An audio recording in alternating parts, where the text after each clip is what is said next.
8:30, all right. So I'll call this meeting of the Jefferson County Board of Supervisors to order for Monday, the 3rd. And would entertain a motion to acknowledge the minutes of January 27th, January 28th.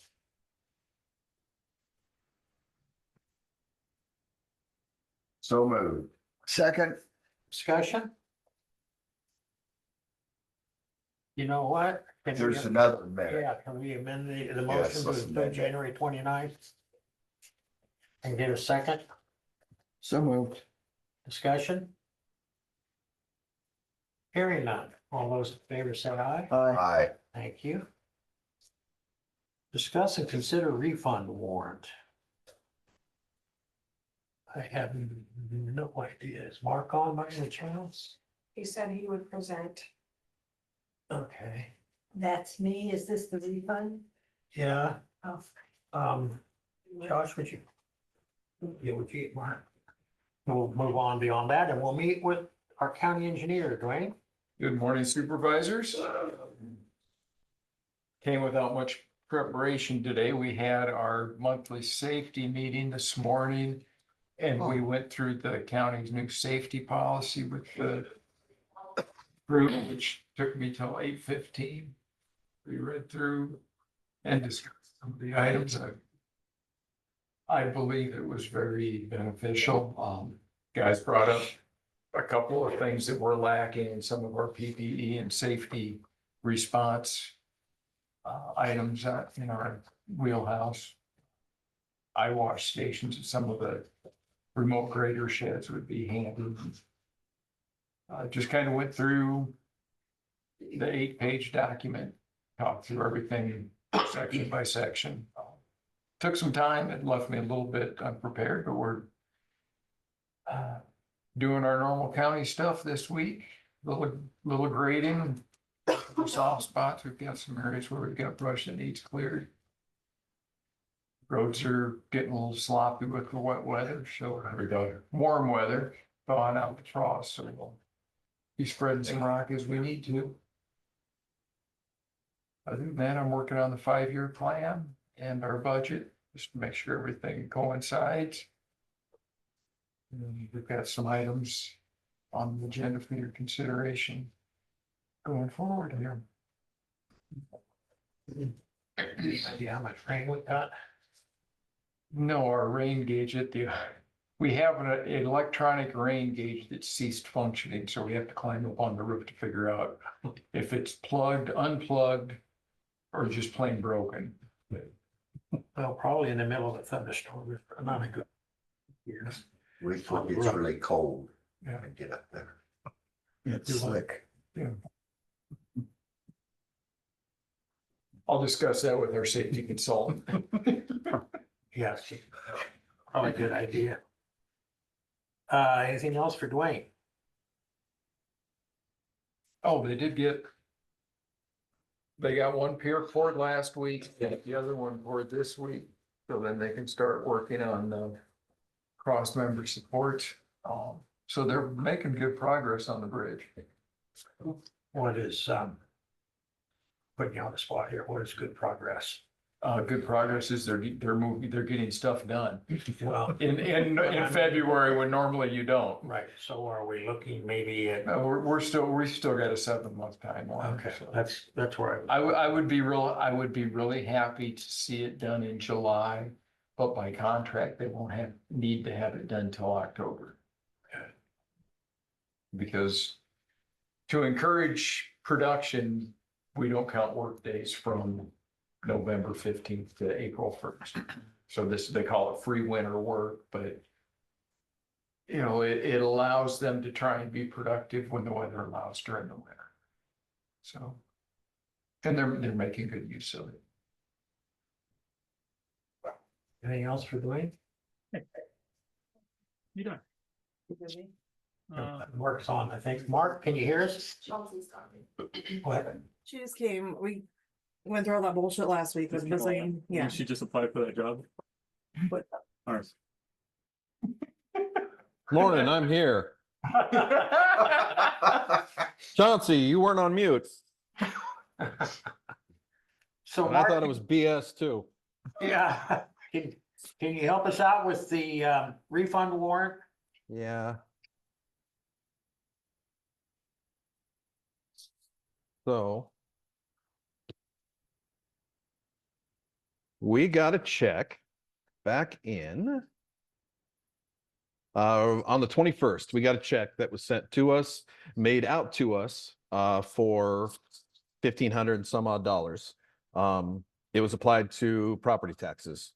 There weren't any motor vehicles that reached that. There wasn't any documentation in there, no stubs, no receipts, no nothing, just a check written out to us for that amount. I got a phone call late last week or about middle of last week explaining that that was intended to go towards a credit card payment, and they asked for the money back. I told her that that's out of my wheelhouse. You guys are the ones that approve any sort of a refund or any kind of money back. I do have a sign up on my wall that says we're not responsible for any payments made that don't include any sort of receipt, stub, anything like that. My personal opinion is that by allowing something like this, you're opening Pandora's box. And any Tom, Dick, or Harry that is short on money in March, and this is worst case scenario, but one bad apple, anyone that's short could give us a call and say, well, you did it for so-and-so. I need my money back.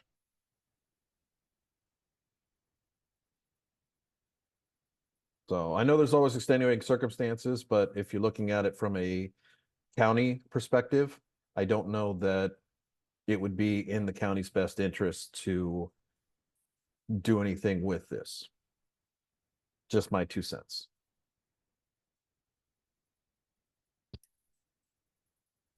Chauncey, you're on. Can you help us out on this as well? Yeah, good morning. Hey, I hope you can hear me okay. Yeah. Oh, crystal clear, buddy. I mean, this is a policy issue. I think Mark raises a good point. It's essentially it's at the discretion of the board. However, I'm not sure if you want to set a precedent, because that's kind of what would be happening.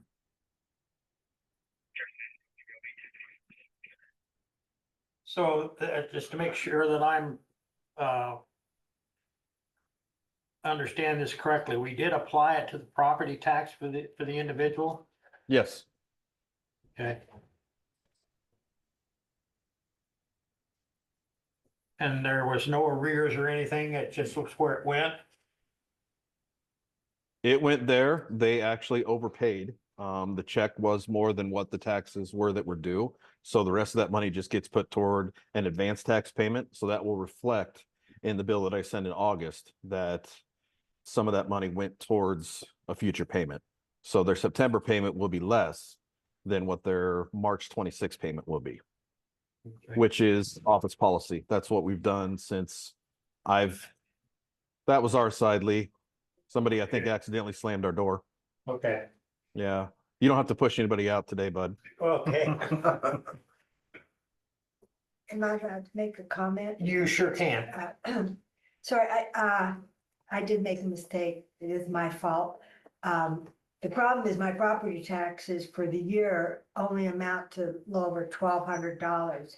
And I've paid over $1,500. And the thing is, I need the money. So and I understand if you have the policy, but it was a simple mistake. And I apologize for that, but it is more money than what taxes are worth for the year. Well, there's no need to apologize, or as that part of it goes, but I'll open this up to the board and any questions, discussions you want to have, thought processes.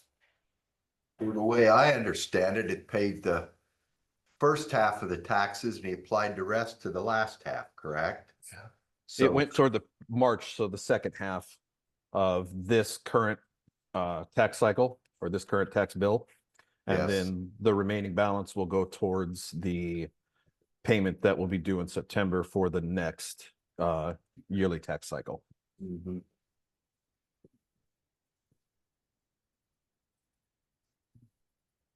Well, I realize we have a policy and I hate to refund that, then set a precedence, but.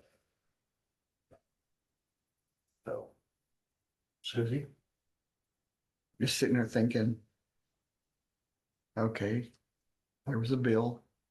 We paid a little too much on the bill. That then transfers to the next year, which is the September 30th. You know, one part of me thinks, you know, somebody made a mistake. Has this happened before, Mark? Mark, has this Yeah. happened before? Yeah, it's happened before. And what did you do? Exact same thing I'm doing now.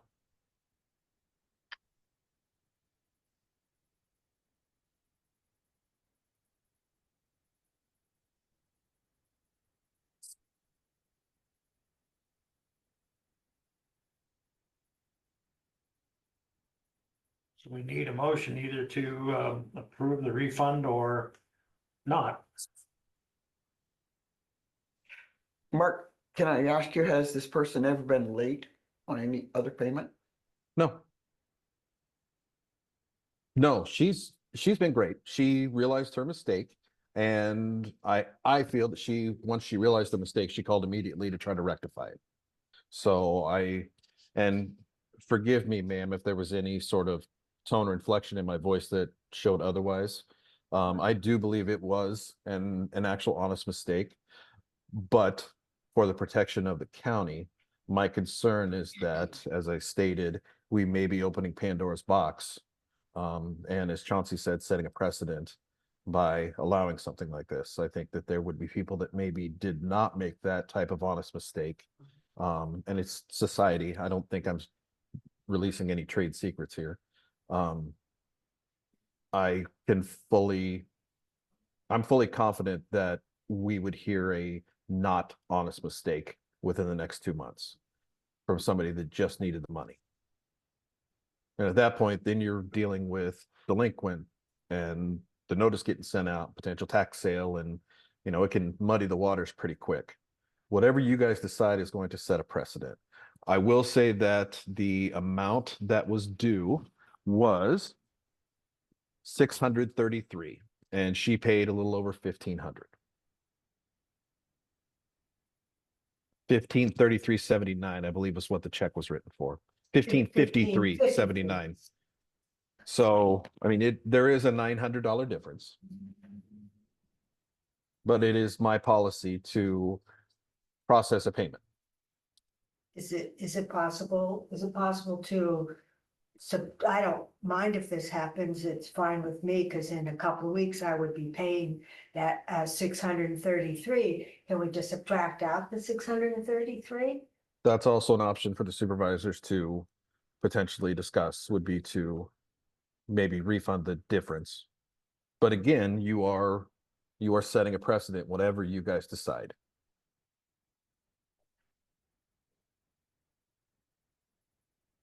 And I will adjust accordingly.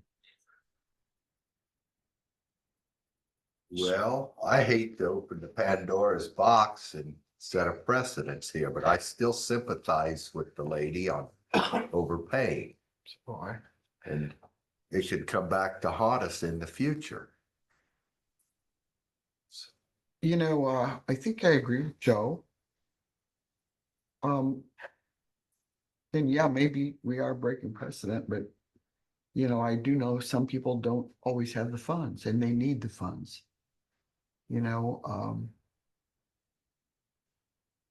So are we going to be, I gotta watch my words here. I see no problem with helping this individual out this one time. But is it gonna come back to bite us in the butt later? That's my concern. I agree to help her Yeah. out, but Yeah. future. I see that point, Joe, but I also I like to help individuals that truly need help, not somebody that's trying to scam us. Yes, I do agree.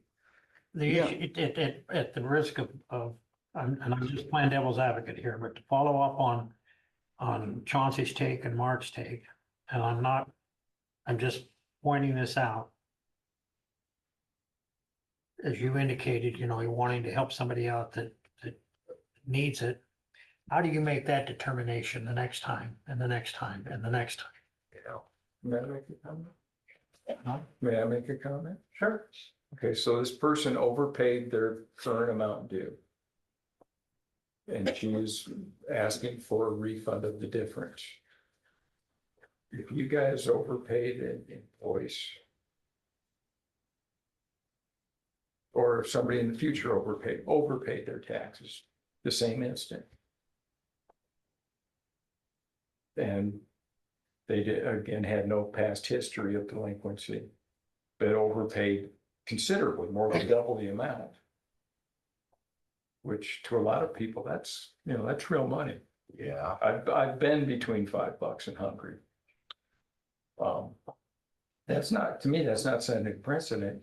If every time that this would happen, it goes before you guys for judgment. That is just a case by case basis. That's my 2 cents. Well, that was my next question to Mark, and I hate to put you on the spot, Mark, but have we refunded overpayments before?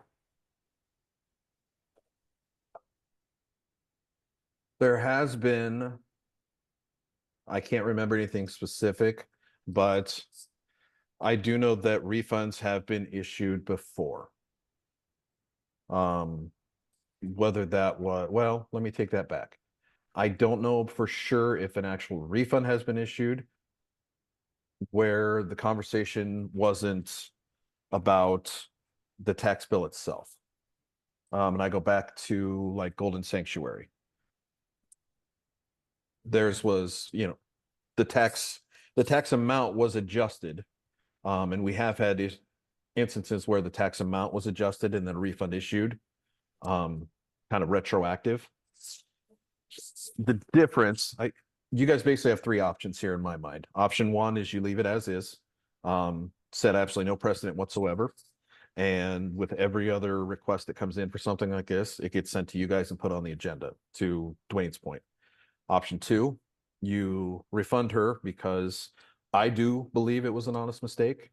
But then again, you're setting a precedent that anybody who I then send to you guys would say, well, you did it for so-and-so, and kind of forcing your hand.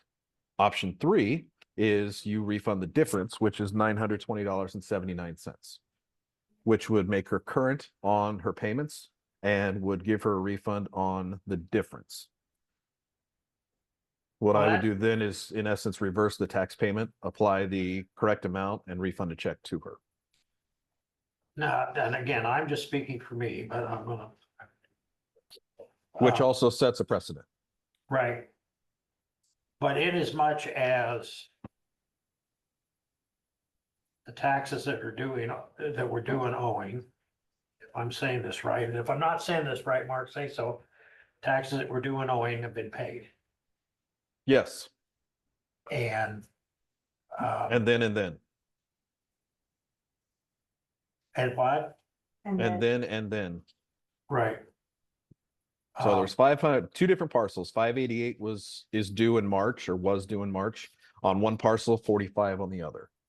Okay, The check was written for $1553.79. So there's a $920.79 difference that was applied as an advance tax payment, which would not actually hit the system until the new taxes are rolled in.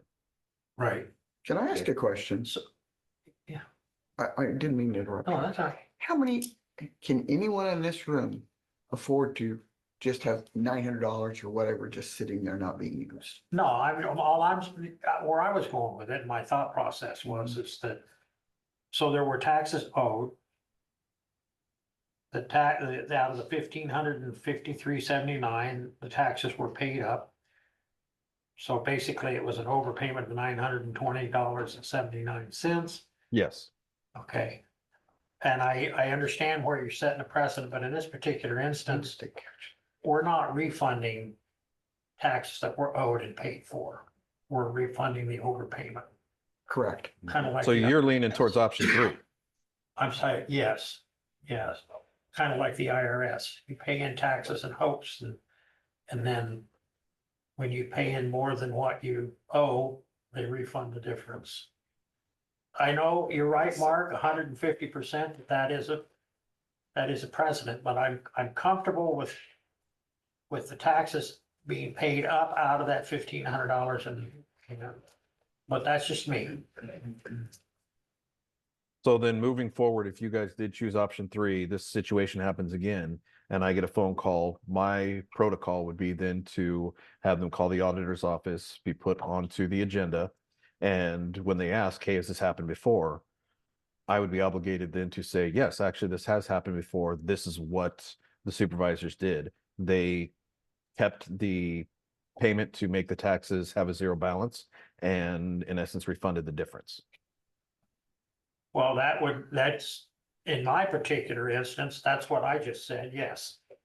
I'm not speaking for the other two, I'm just, I don't know that it's right for us to keep money we're not owed. And I'm not saying we won't be. Well, it sounds like in the past we have maybe done it. He mentioned Golden Magnolia. Well, So- there's precedent set there based on sales of property and that sort of things, as Mhm. far as that part of it goes. We have rather, and Chauncey and Mark, correct me if I'm wrong here, but we have rather broad latitude in some respects when it comes to property taxes and not so much in others. And again, So- I reiterate, I'm just speaking for me that there is some, it's kind of counterintuitive to keep more than what we're owed. I agree with you, but also I guess if we can do it on a case by case basis. And not, Well, some- I'm, where I'm gonna go with that is, and Mark and Chauncey, if I'm wrong, say so. But once you establish this time around, then your case by case basis, you've set the criteria. Legally, there's no requirement that you do everything exactly the same way. Okay, okay, It's like waiving property tax. It's a similar type of deal. You do it discretionarily. It would be a good idea to have a set of procedures that you always follow, but I don't think that's a requirement. and generally speaking, once you put something in writing as a policy, then you have to abide by it, and it becomes black and white. And there again, I'm not advocating we don't do that. Just saying that it no longer becomes a case by case basis because you have a policy that's in writing, that is enforced. Not saying you can't revise the policy, but anyway, well, in this case, we're gonna keep the money that is the first. My God, just give her the fucking money back. Who said that? Who said that? Somebody named Thomas.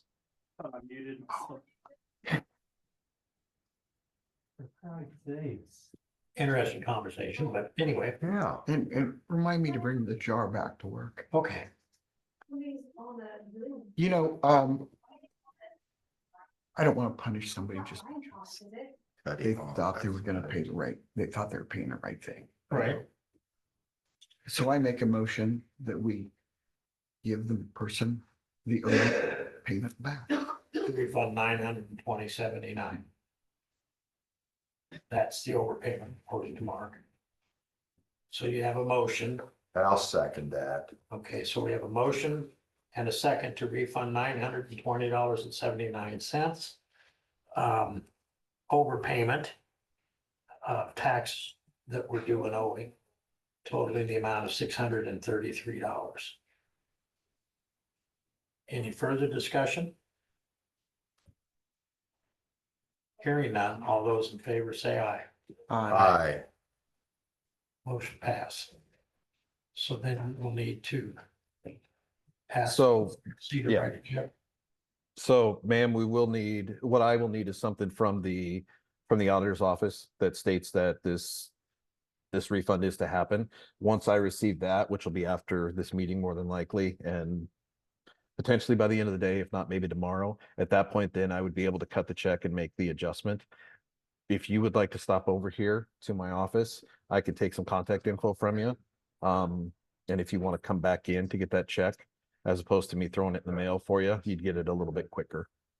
Okay, I'll stop by. Yes, ma'am. Thank you very much. I appreciate it. Thank you.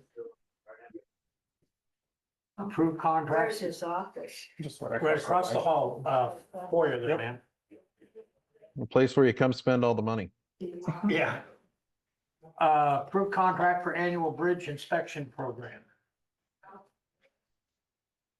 Yeah, we put this out for bid again this year. Received two quotes, one from Calhoun Burns, the other from WH.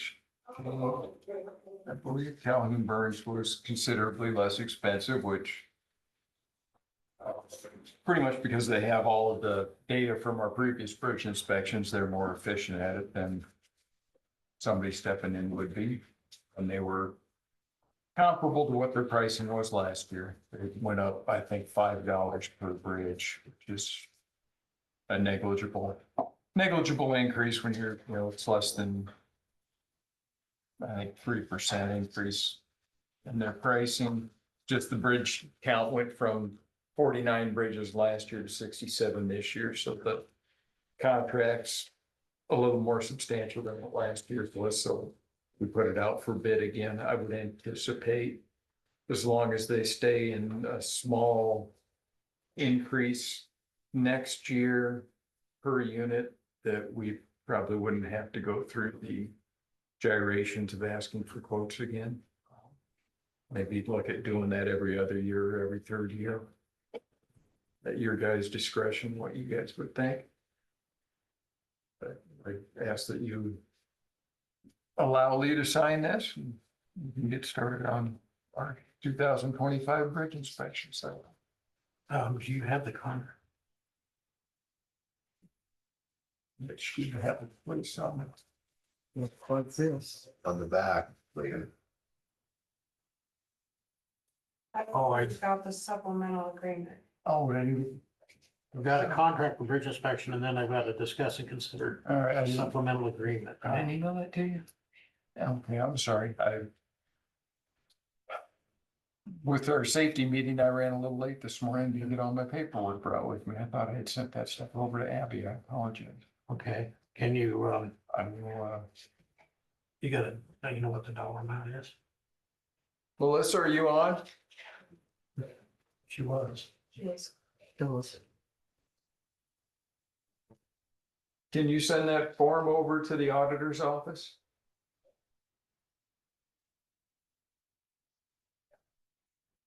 Maybe. Here I am without a phone. What is mine? Oh. Yes. Okay. So while we're waiting for that, also, there's on here to approve contract for corner monument preservation for 2025 chip seal program. Yes, as part of the state code, we have to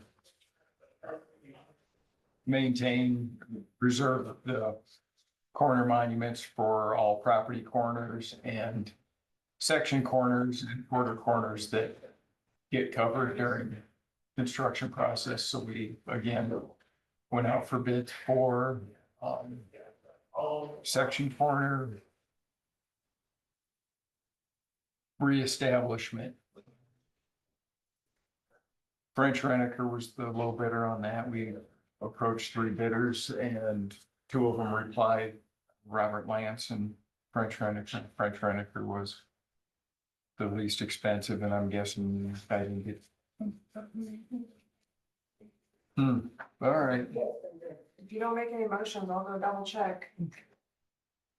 Yes, I thought I included that, Motion for attached that as to the email where I asked you to put those on there. You're on day 3. Mm-hmm. Excuse me.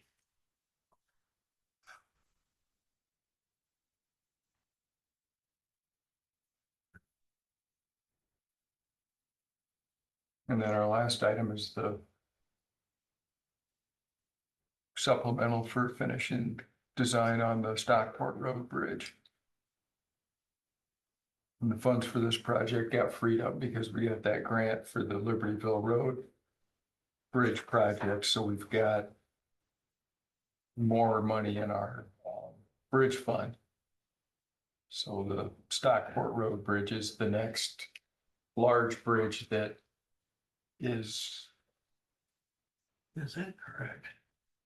I sure wouldn't count that money until you get it in the bank. Yeah. The $4,000 for the final bridge funds per hour? No, that's at hourly rate Thank you, Abby. estimated to be Oh, okay. Scared me. Not attached. not attached. All right, so we have to wait for that one. Or do you have the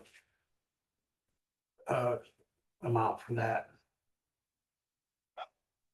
That is going to, their estimate 32,500. That's a unit price at $325 a corner. And we're not exactly sure how many we're crossing because Pleasant Plain Road runs at a diagonal, so. We estimated it as 100 corners for bidding purposes. And we'll have a final count when we get out there. So up to $32,500 already. I had a motion to approve a contract for corner monument preservation for 2025 chip seal program up to $32,500. So moved. I'll second that. Discussion? All those in favor say aye. Aye. So we're still waiting on the other one, right? Yeah. Okay, so number two, discuss and consider supplemental agreement with Calhoun Burns for final design services. Grass Tree Road Bridge replacement. That one's over south of Libertyville and a little east. We have a farm that is bordered by or locked in by two low posted structures. So this is the replacement of the bridge that's south of, I think it's Ted Rose over there. And this is funded by, or the bridge construction will be funded by federal or state bridge funds, which we have in our account that we have to pay for the design out of our pocket.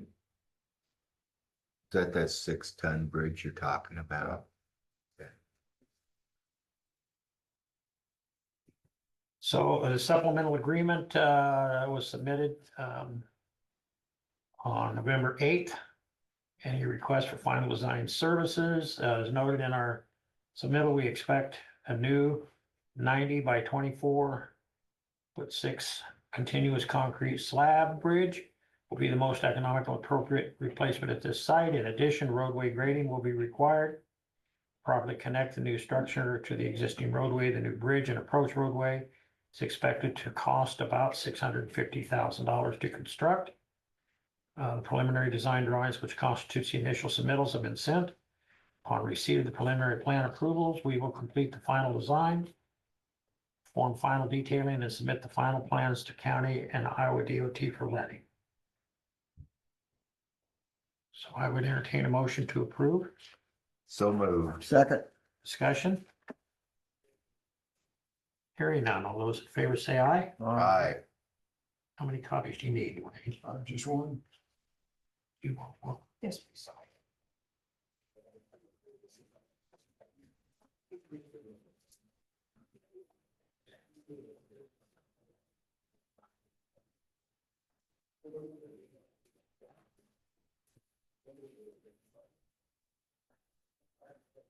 I know it's Tuesday, Josh, but hello. How you doing? Good morning. I don't really have a lot to go over today. Things are going smooth. Numbers from January, we ran 177 calls. Of those, 34 were transfers from JCHC. We billed out, this is a rough estimate, about 104,000. We still have 10 or 12 reports that reports that didn't go to billing yet or haven't gone to billing yet. And we've collected about 55,000 so far for January runs. Other than that, 52 is at Southeast Iowa Diesel for the rear end inspection to see if there's anything that can be done about that. Still waiting on that. We took it down there, I think Thursday, so hopefully we know something soon. And other than that, we're just trucking along, saving lives and stuff. Just, you know, Well, questions for me? You guys have been pretty busy. Yeah, I can hear you down there where I live, so. Yeah. Or when I'm at Burger King. or when you're at Burger King, yeah, that's when we're just racing Back and police forth. and sheriffs down Burlington, So, I don't say that. I'm joking. Please don't take that serious. Did anybody say anything about receiving some food Saturday evening? We got a soup supper at our church and we filled some containers and set up there with. Oh, cool. Tony Webb took it up to us. Right on. Hopefully they take advantage of it. Yeah, yeah, It was good meat, good supper. We had quite a bit left over. that's awesome. Very cool. Thought we'd share some with them up there. Yeah, absolutely. I appreciate that. you should give me a call. Do you know my I'd address? help you out. Yeah, we don't deliver out the country. Out in the boondocks. Oh, dear. We stay in the state and we deliver. Any questions for Josh? You started your training yet? Yeah, I'm about halfway done. Oh, no. Yep. So, yeah, So it's like, so if they give you 2 quarters and it's 45 cent value. it's mind numbing. Like, I don't want to talk about it.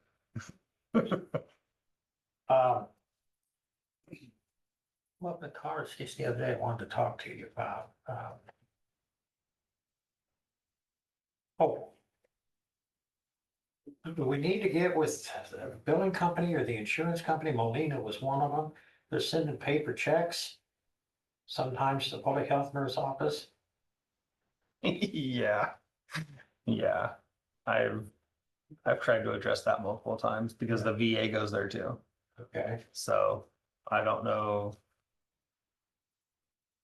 I don't know what I'm doing wrong, but I've not made it very far with those Well, I don't conversations. understand, I guess, My guess is that it's old information. And it goes to the address on record for the tax ID from forever ago. And I think that's why. so is it Molina the only one in the VA, those two? Those are the two that I'm pretty sure. Yeah, and like I said, I specifically, I tried to address it with the VA and got nowhere. But most of our VA stuff comes in electronically, right, rather than a paper Yep. check. That's what's weird about it. Yeah, Okay. So do we need to revisit the bridge inspection? Bridge inspection, 2 counties. Okay, I guess you're nobody right now. cool. Were you done? I was done. Okay. Oh, yes. Were you guys done with me? I never used to on your Oh, you're good, man. No worries. Judge. Thank you. Yep. of Thanks, course. John. Have a good one. all right, so that's, we'll start with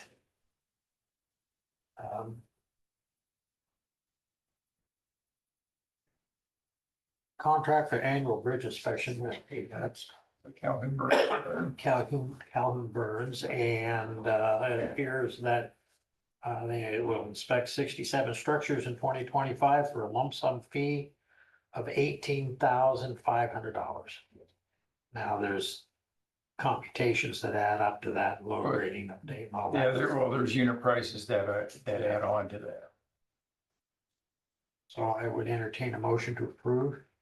So moved. I'll second it. Discussion? Hearing none. All those in favor say aye. Aye.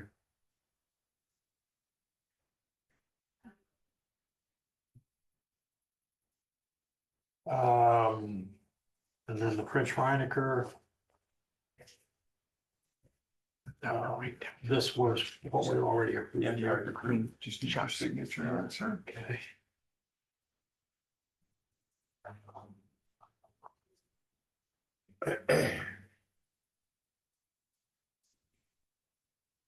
Well, thank you very much. I'll get out of your hand. I'll get these signed in a minute, Abby. All right, hey, Joe, Good morning, supervisors. Thanks, Dwayne.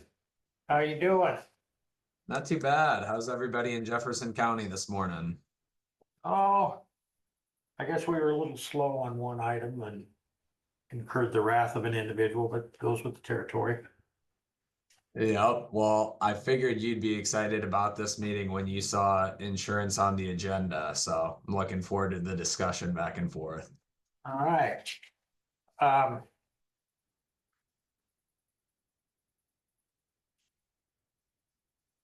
So what can you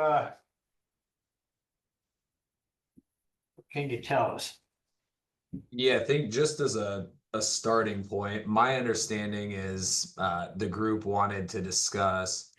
We know you're in budgeting season, so you're trying to project out fiscal year 26 insurance premiums. It's always a unique time for the county to do it because a bulk of your insurance renews on January 1st. So we just met in December. That is a fiscal year 25 expense. So when we're trying to project out fiscal year 26 and what you're going to pay for premiums, we're estimating a policy that renews 11 months from now. So the insurance market has been pretty volatile. So it is harder to do that in nature. I think Abby, and just a brief back and forth with her, I think she was wise to suggest budgeting high based on what we've seen historically. So I think the starting point was, hey, let's take departments and increase the insurance expense at 25% just to be safe. So credit to her, that was a good starting point based on what she's seen historically. I do think we can be I don't think we need to be that conservative. So if it is okay with you, I'll just share a couple of documents on the screen here. And then we Okay. can kind of go from there. If I have the ability, yeah, there it goes. Oh shoot. Is somebody controlling? Can they allow screen sharing? She's looking at it. Okay.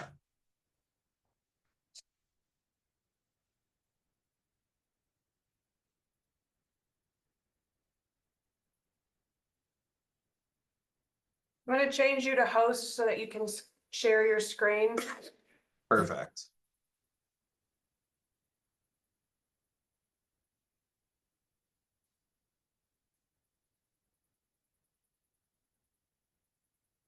All right. Are you looking at a document that up top here shows Jefferson County fiscal year 25 premium actuals?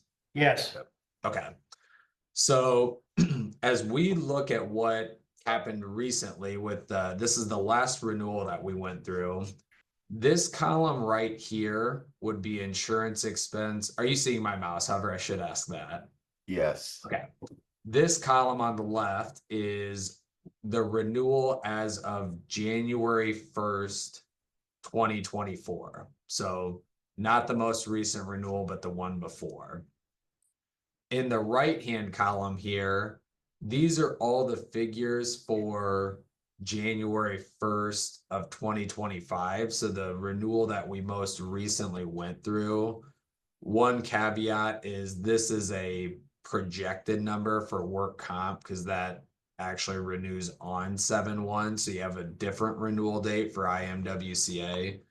But just for the sake of overall discussion, last year's the most recent one that we went through. So you'll see we actually had a reduction in premium year over year.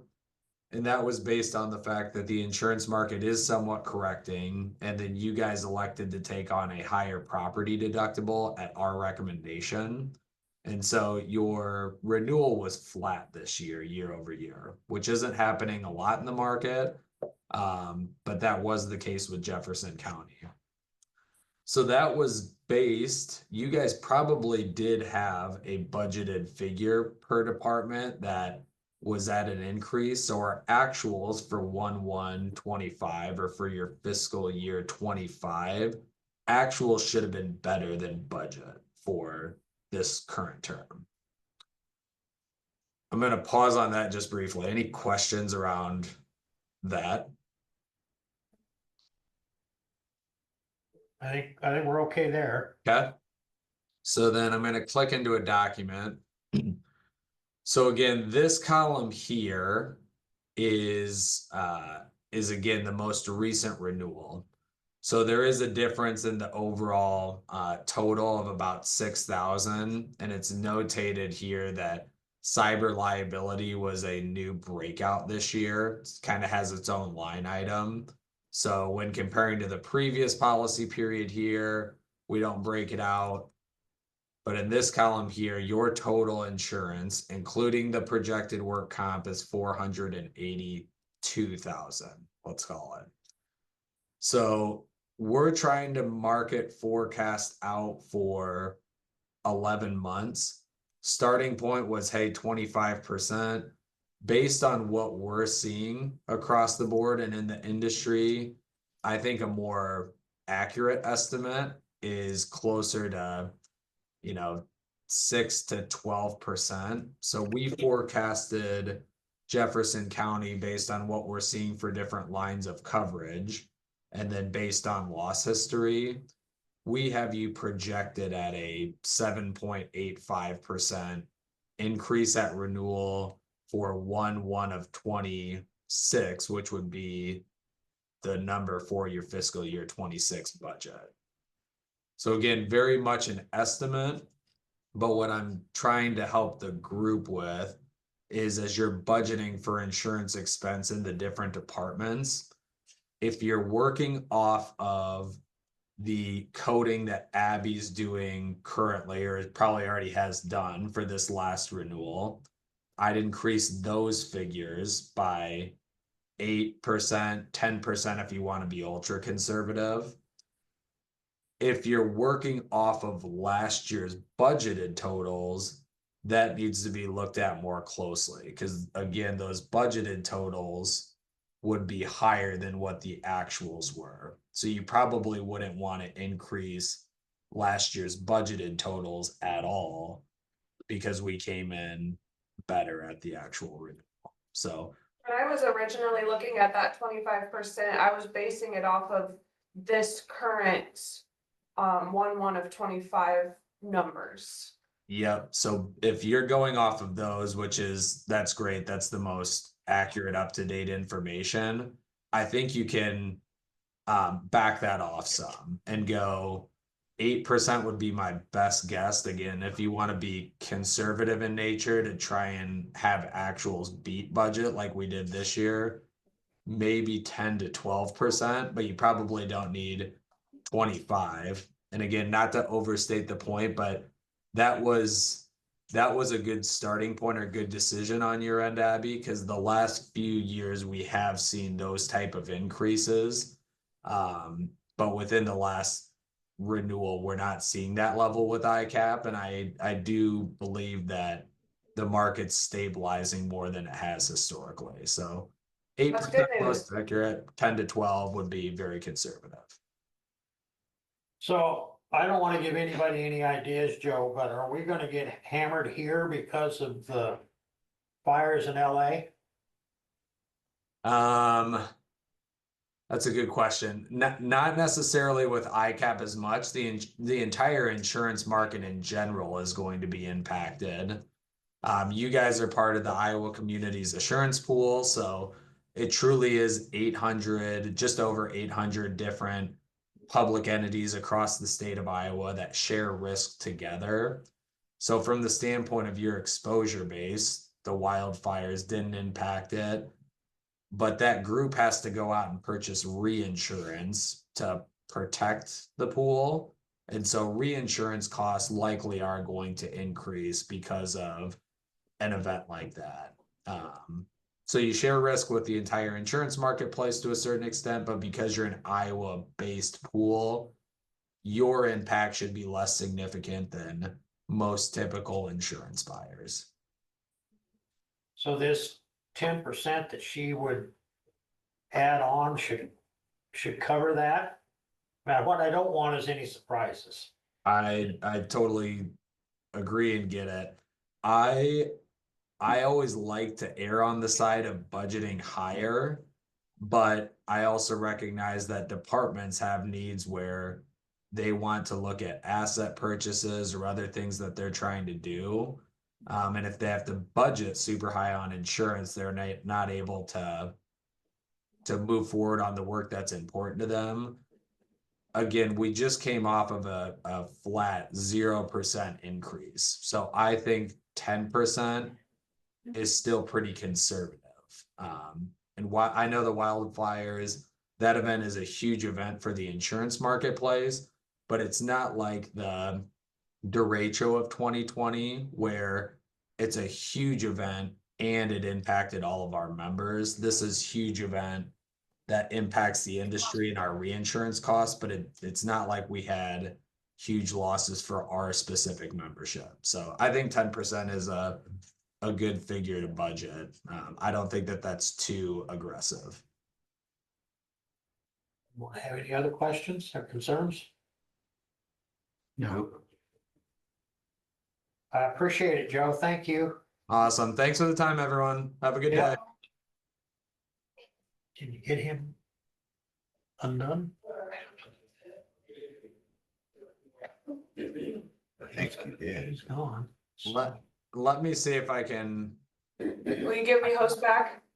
figure that out. I definitely want to. I'll work on that here. Okay. In the meantime, Terry, you want to come on down? I like prices right. Take the prices around. Yeah. Thank you.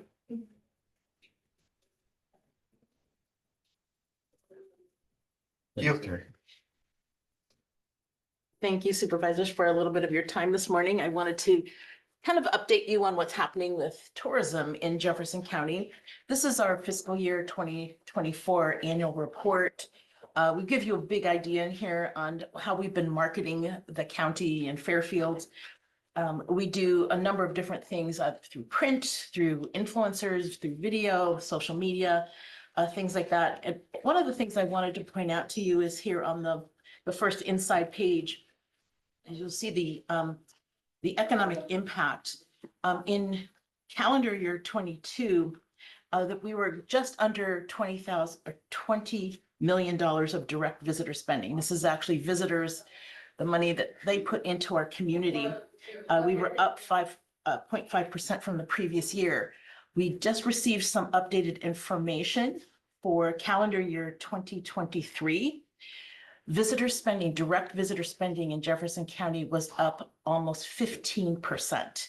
We were the second highest increase county in the state of Iowa. So we are extremely excited about that we're continuing to bring money and funds into the county.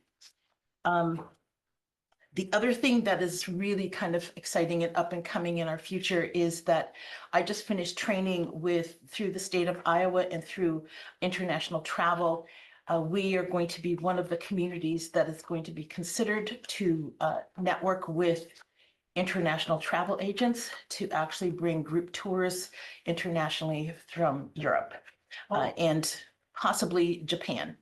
So we have that coming up on the horizon. We won't actually be able to book anything until 26, 27, but we will start marketing that this summer at some shows to try to bring in some of those interesting tours that help them realize that they don't need to skip over Iowa, that they actually need to go through Iowa. And the last big thing that we have really rolled out in the last year is we are networking with all the towns that lie along Highway 34. And we have a new website. It's called Do More on 34. It's meant to highlight all the little towns and where to get the best pork tenderloin sandwich and the best hikes and those kind of things. So that website is up and working. We're still kind of refining the look and the content there, but it is working. I get many people who come through who don't want to go on the big highways. They want to go through the little towns and the smaller highways and kind of get off the beaten path. And so we're targeting that particular market, and also then as a group of communities kind of cross promoting each other. So, hey, you want to get coffee in Burlington, then come and have lunch in Fairfield, and then go do dinner in Ottumwa. So we're kind of networking together to drive a bigger traffic to come through the area.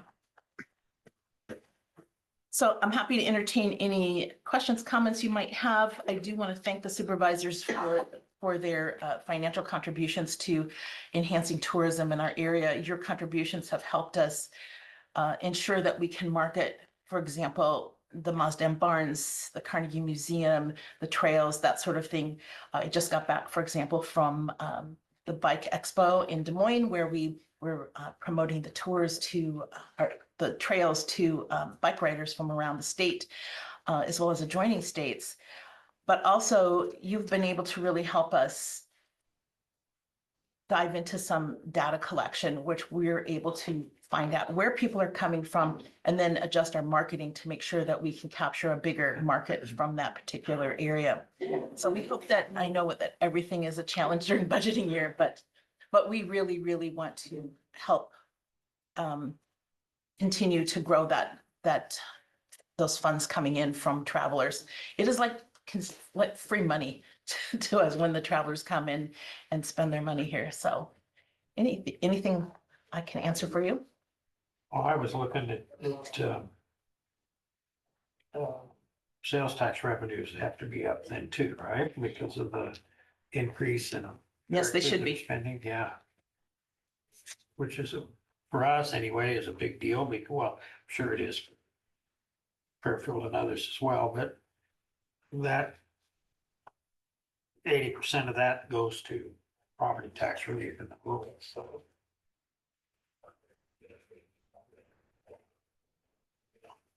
Any questions for Terry?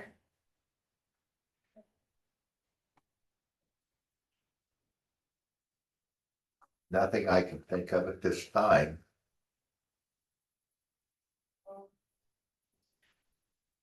Well, I certainly appreciate your considerations for keeping us in your budget and also for really being there to support our efforts. We all want to make Jefferson County a great place to live, and one of the first steps is making sure that it's a good place to visit. So I appreciate all that you do, and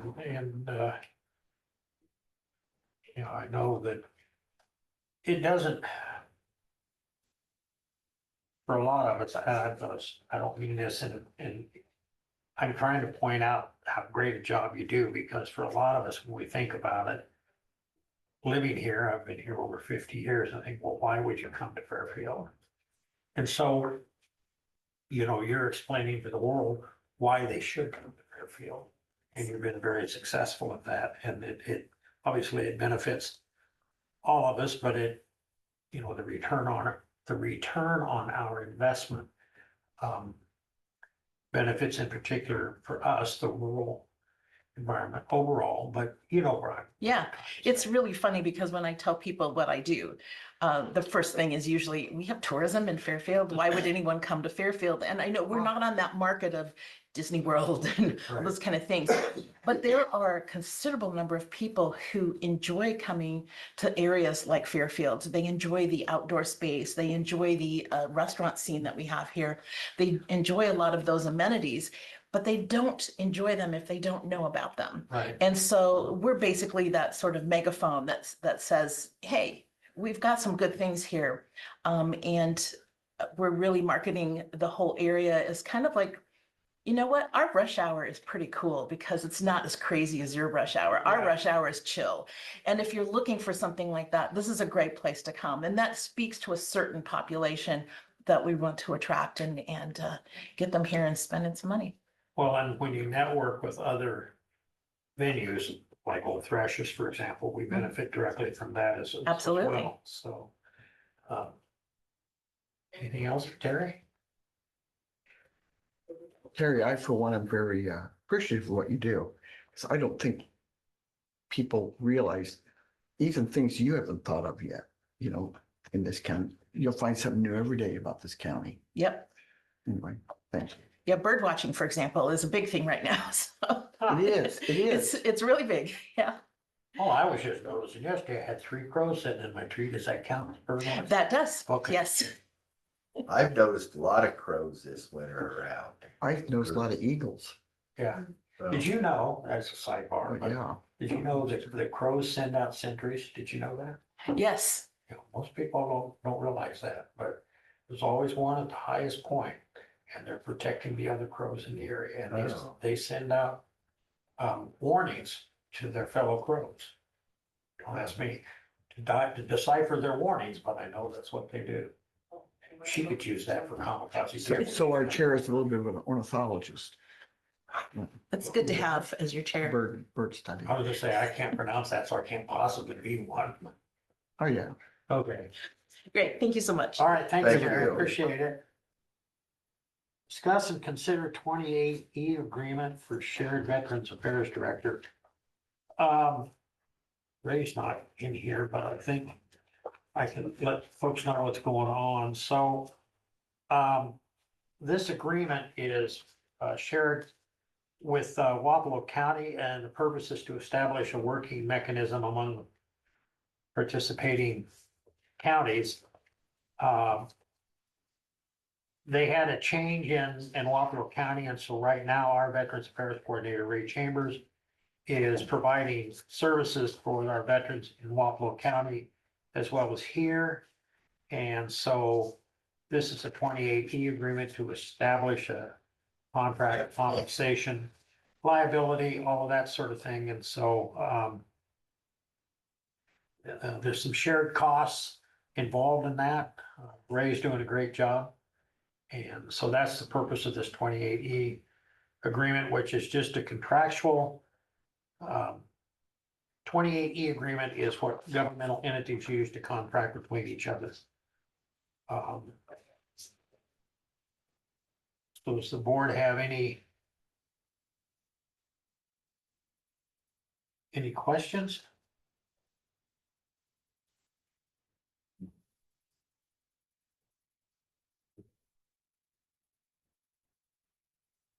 I have no questions. I think it's a good idea because we never know when we're gonna be in that situation where we need to call on another county for something.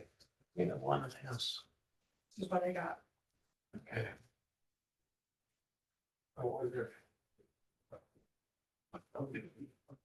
Let's see, Vaughn, he's there.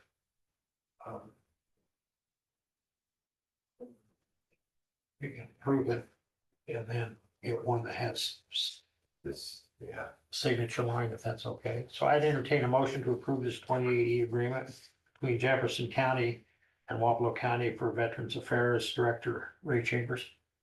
so moved. Second. Any discussion? Hearing none, all those in favor say aye. Aye.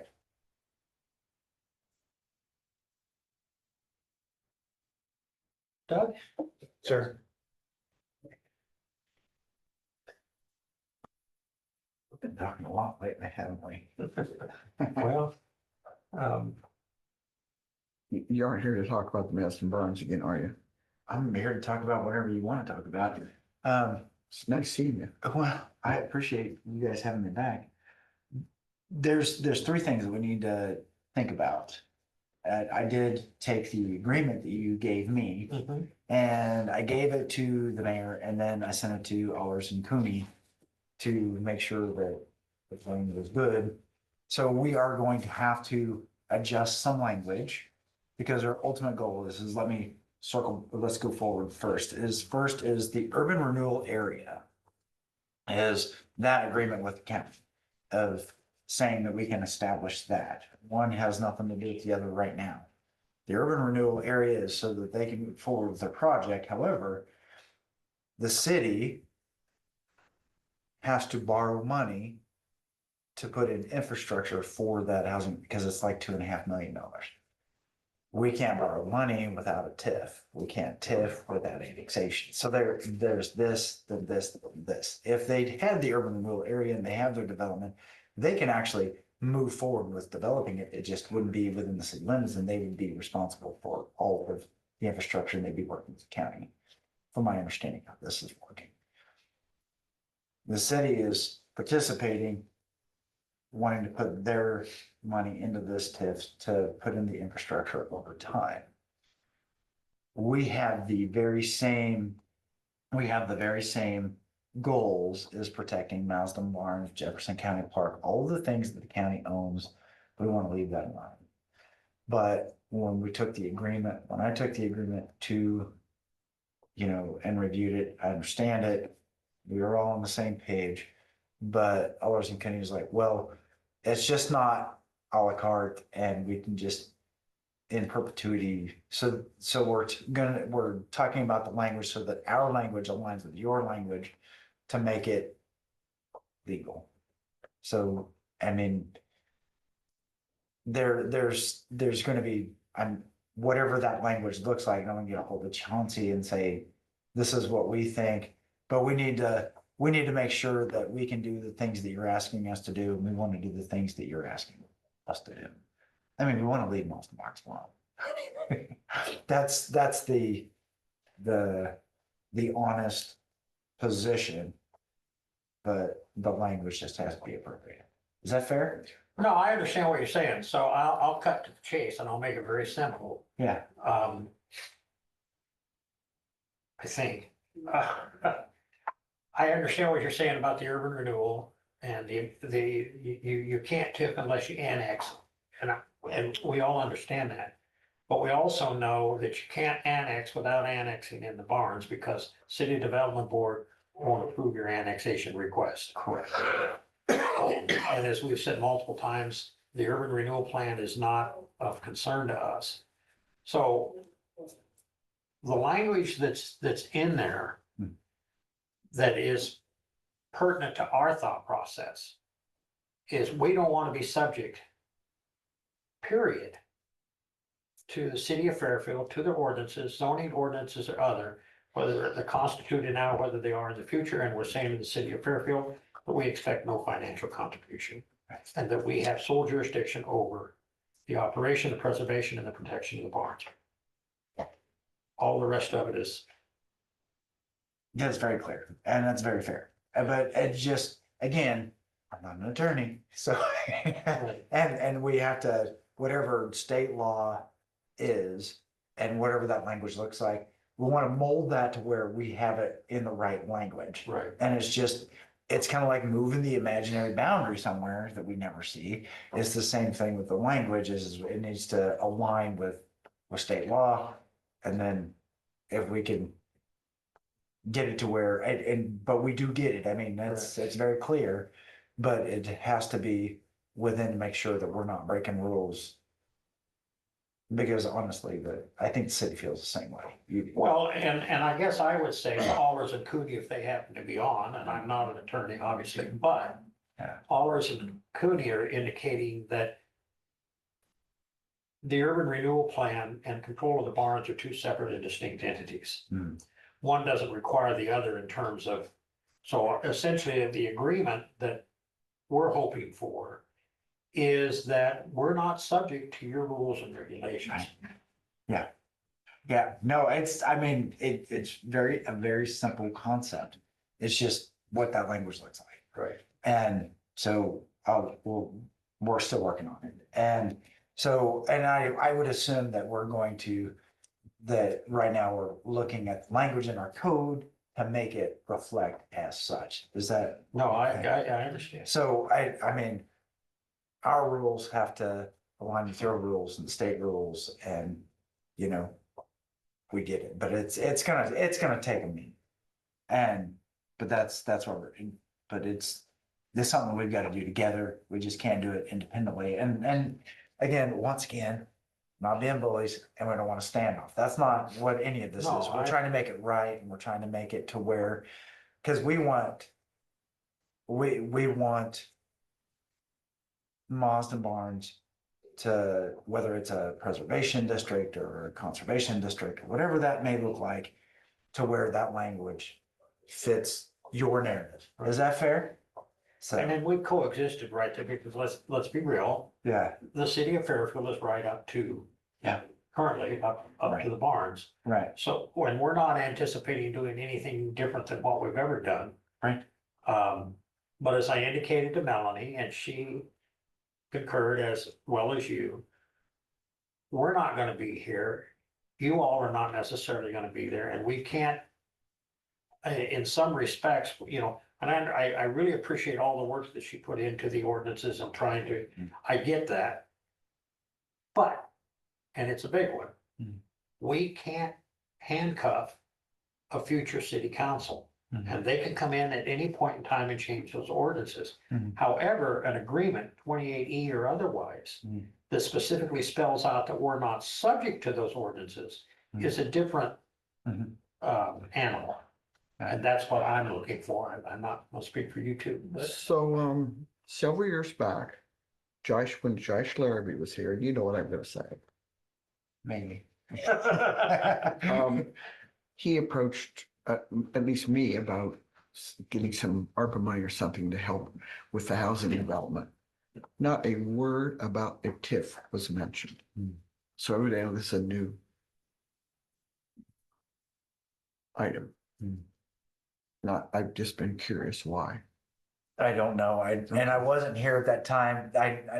The conversation that was, the property was purchased, the conversations, it was just kind of an idea when I got here. Yeah. But I think the city loaned them money, I believe, to buy the property. Uh-huh. I believe. And like I said, I don't have staff here that was here when all this went down, and I wasn't here for the council meetings, and I don't know how far back I would have to look to even know Yeah. to understand the conversations that were here previously. All I know is what I know now, and I don't know what I don't know. But honestly, we do know the importance of the two that are just like this courthouse is. There's two county properties that remain in county properties hands, and that they're governed by the county. And we just have to figure out how we write that. I don't know whether somebody was leaving or entering and maybe chiming in. Huh? B-Wayne is getting on. Oh. So anyway, but let me keep working on it. I'll keep bringing it back to you. Cause I wanna get this done, but I wanna do it in alignment with what you want. I mean, it may not be perfect. It may be, they say that we have to do it this way, so. And then we'll bring that to you, but we'll go back. But I'm not gonna take something to council that the county isn't gonna like, because I don't need them to sign something and then we bring it to county, and the county's like, I'm not gonna sign that, that's not what we want. So I wanna make sure that we get it where we think that we can do it, and then have the council, or they'll agree to it, because I'm reasonably sure, as long as it's legal, the council will move forward with it. Is that fair? no, I appreciate that. I really do. I Yeah. understand. We all have multiple bosses that we have. You ain't lying. Yeah. Off the record, I don't always agree with all of them, Now, that's just me, right? So has the council looked at our proposal? I have not given it to them yet, because I want to present them with what our attorney, because they're gonna ask me, what's the attorney say about this? And so I presented it to them, and then we just started having the conversation last week. Okay, And then so we're trying to get with them to make sure that what they are recommending that we align with, and then what they align with, and I want to bring it to you, and then you say, can we do this? So I'll have a conversation with Chauncey. Okay. And I know that he's busy. I have to make an appointment, just like everybody else does. So, and then to where we think that we can find something together, if that's okay with the county. Yeah. And then if we get something that's reasonable that we can do, then we'll take it to council, and then we can have that discussion. And I just for the record, so you know, and again, most of the conversation that I have had. Hmm. And these are folks outside the city of Fairfield. Are not particularly excited about the barns being in the city of Fairfield, so we're trying to develop something that, like I say, we all have more than one boss, so. Yeah, yeah, oh no, I understand you, and I agree that this is an agriculture community, and that's part of that preservation. So, you know, we want to protect it as much as you do, and again, I reflect on the fact that it is an imaginary boundary, just trying to get it to grow, but making sure that the pieces of this community are preserved. Any questions? Thoughts? I better stop. Come on, Cindy. All right, appreciate it, kind sir, thank You you. bet. Always, always, always. Committee reports. Take care, Doug. You bet. So I had is it okay if I start? I had a CETA meeting on Monday night, and that was, the big topic was the potential pause in the grants and everything, because that okay. affects almost everything CETA does. You know, so if I move on to the opioid meeting, which was Tuesday morning, we clarified some stuff with a tall cop thing, and we looked at maybe we task everybody with coming back with some ideas next time about what else we might do with the money. Okay. Rather than listening to that date, let's all think about it and come back. Let me see, on Wednesday morning, we had a conference board meeting. I believe you all were there. And what else? I had my tooth pulled on Wednesday afternoon. And it still hurts. Other than that, that was my week. Joe? I attended that opioid session with Susie. Oh, I've got to look through here. Conference board on Wednesday was there for that. Thursday, I went to Des Moines to the statewide supervisors meeting with ISAC, and it was mostly about legislation and stuff is what it was. It presented things. Thanks for going to that, Joe. That about wraps up what I did. I had a ready board meeting, which was before Area 15 Regional Planning. It's the first one they've had since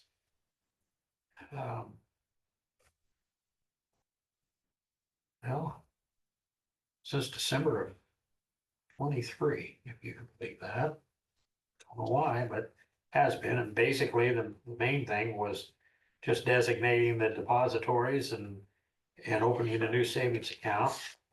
Part of the reason for that was to make sure that we don't have all our eggs in one basket where we can't get insured. And the Area 15 regional planning, a couple of things that come out of that. It was in the housing report.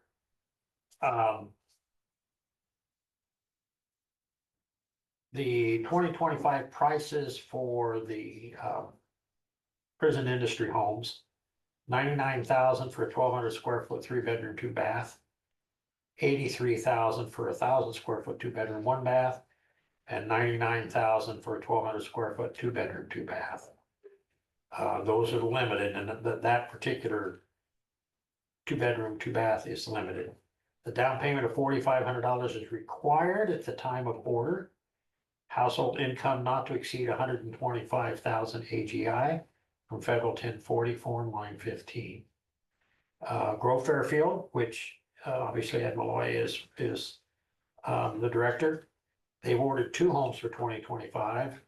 And that they're placing those in areas where houses have been, they were removed. Lots. Yeah, right. And 504 South 6th and 700 South 7th. Both homes are 3-bedroom, 2-bath. Area Habitat for Humanity has ordered one, 3-bedroom, 2-bath. It will be placed on 12th Street in Fairfield. And so I don't know if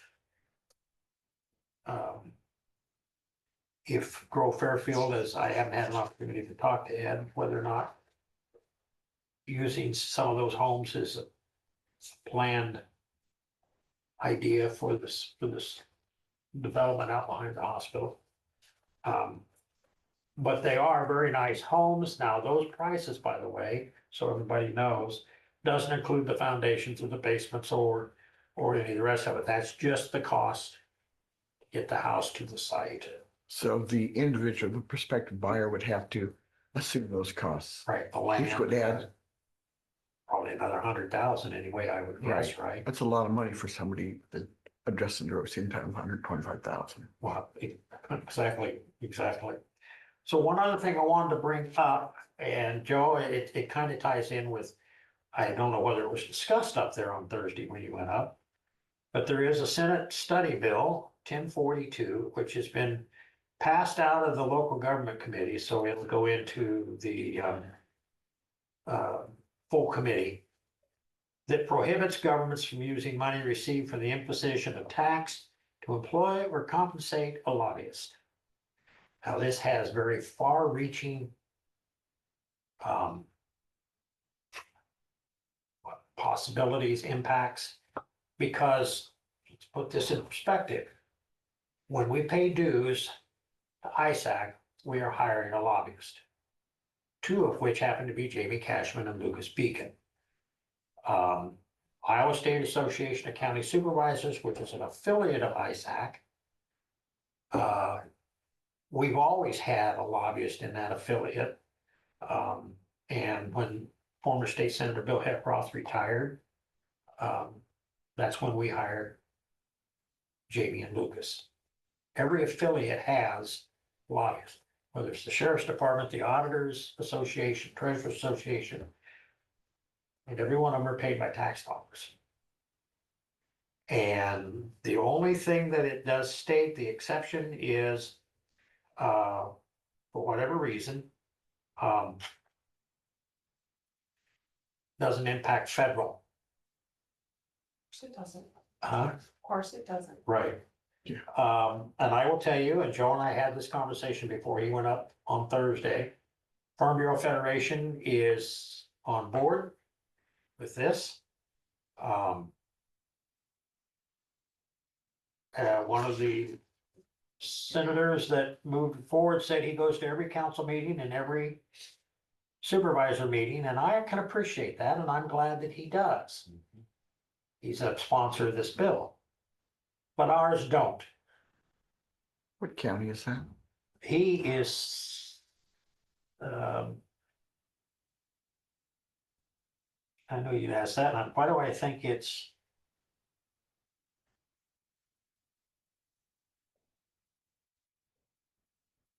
I will get it here, give me a second, No hurry. because it is in here. Hudson City Council, and County Board of Supervisors. Where is Hudson? It's up by Waterloo. Well, isn't it? it looks like it is in Cedar Black Falls. Hawk. Yeah. Black Hawk. It's like I said, Waterloo. Okay, and so, and I appreciate the fact that he does that, Mhm. Oh, yeah. and I think that that's great. But I also know, and we've all done it, I've been to the State House, I've stood out there and sent a note in for my representatives to come out of the chamber, and they don't come out. I And, think the last one that came out for me was Kurt Hansen. well, that, probably- and my whole point is that, yes, we can talk to our representatives, and I feel like personally, I can get as much of a response from that wall over there. For my camp. They don't, these individuals, and I don't know whether this will go all the way through the process, but these individuals seem to think that professional lobbyists are a proverbial pain. My words, not theirs. So I'm just saying, just wanted you to know that all of our dues that we pay to ISAC, a large percentage of that goes to paying lobbyists. Now, I just assume we don't have to have lobbyists, to be perfectly honest with you. That our representatives would be sitting in these chairs. If that state senator can go to every council meeting and every board of supervisor meeting, which is what he said he did, there isn't any reason why ours can't. That's right. So. Public comments.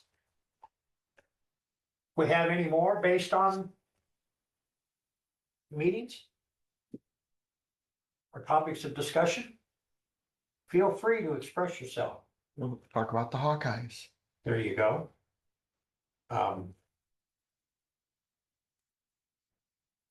We haven't got to that point yet. Right. I think Hearing he's already no signed public it. comments. I would entertain a motion to allow claims and approve reports in the amount of. Oh, you think you'd ask that.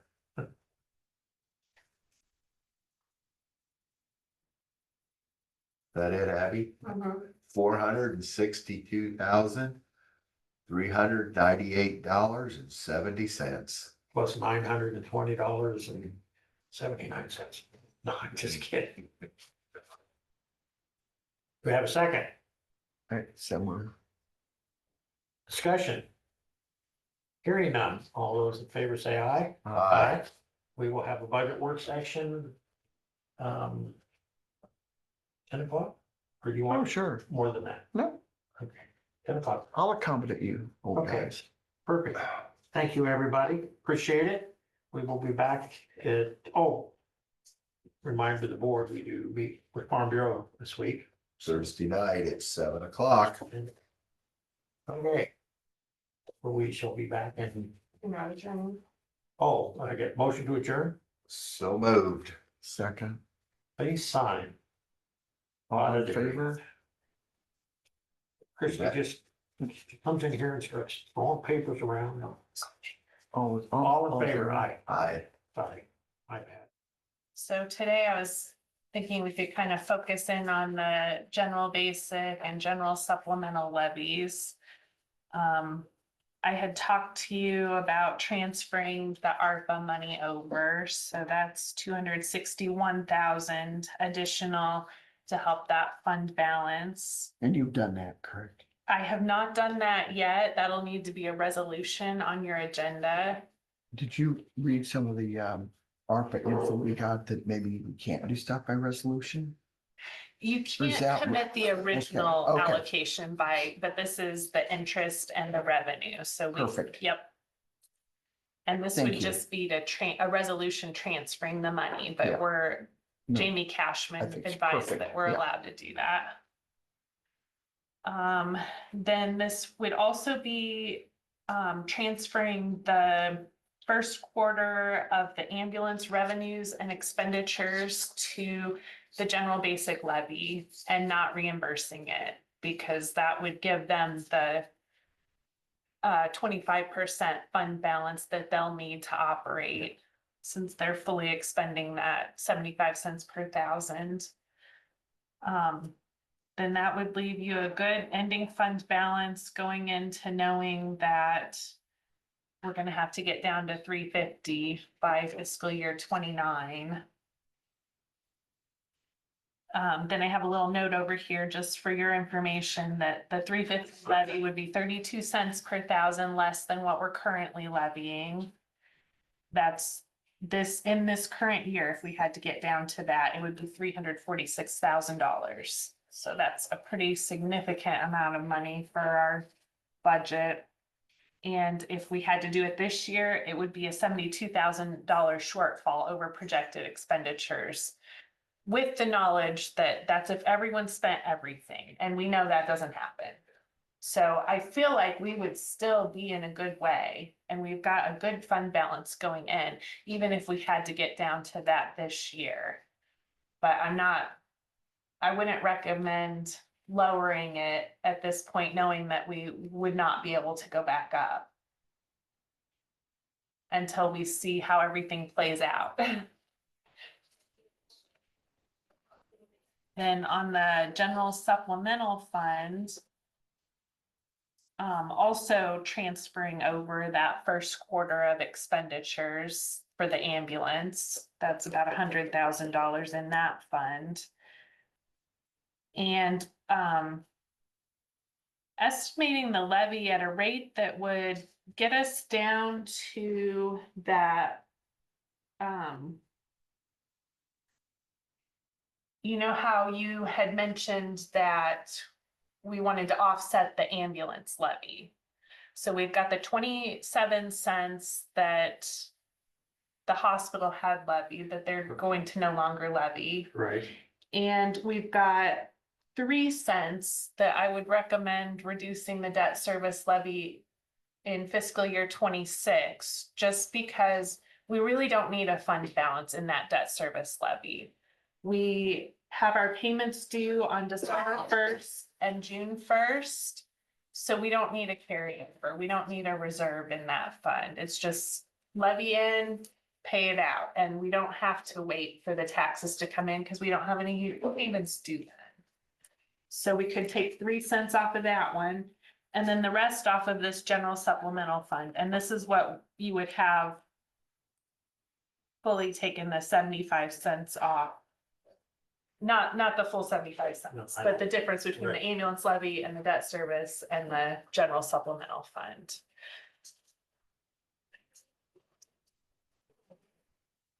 And that would get you the 75 cents that the taxpayers were promised when we had the election. And that still feels like a very sufficient fund balance. You could even go lower on that if you wanted. With the knowledge that we are gonna need to increase the rural levy this year. So this would be a wash for the urban and rural taxpayers on the general levies when you add the 75-cent ambulance levy. But the rural fund, we had talked about increasing. So I'm gonna ask you, just round figures. What would our ending fund balance look like if we took another 20 cents? I can figure that for you. Could be a little less than $1 million, right?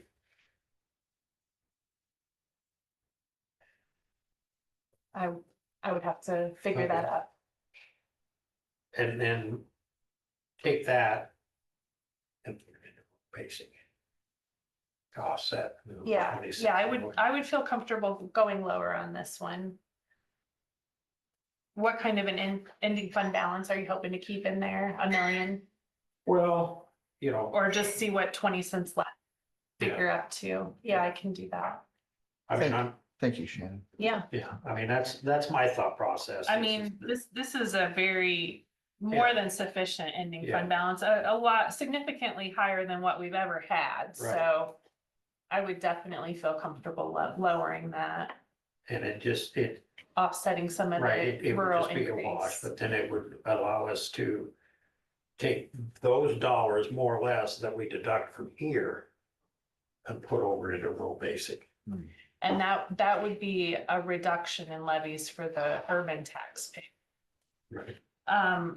And then with the knowledge that next year you're gonna have that lower debt service levy, you could go even lower, knowing that you could increase it next year without an overall increase. Yeah, But I think probably we are gonna have to increase the rural levy, so I'm working on that still. and I wanted to go back and look and see. So if we went up 20 cents in that levy, we'd still be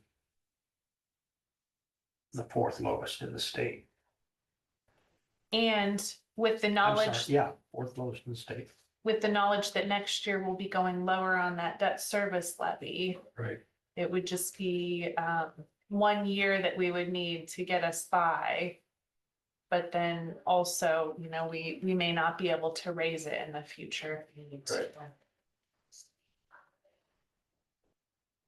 That's gonna be the tough one this year, is that rural levy. And that So that's my thought process, guys. Trying to kind of. We're not necessarily reducing, but we're not necessarily raising. Yes, yes. And then like Shannon says, with the 40, almost 45 cents coming off next year in rural basic or in the debt service, that'll be a direct savings to the taxpayer.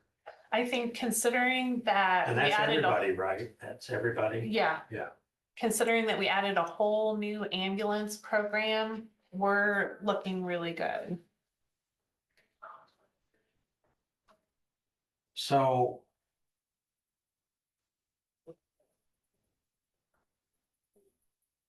And that general basic levy even is, that's really significant fund balance there.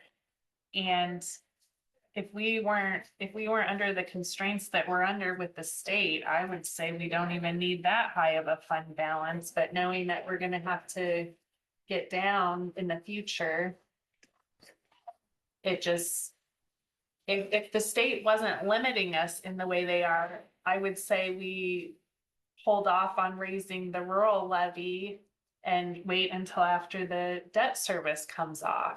But we can't do that. We don't have that as an option because of their restrictions.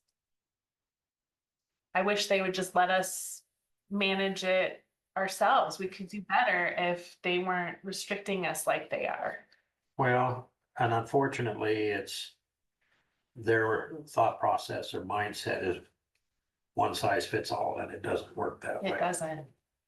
And they didn't even contemplate counties that were adding new programs like we are. Yeah. So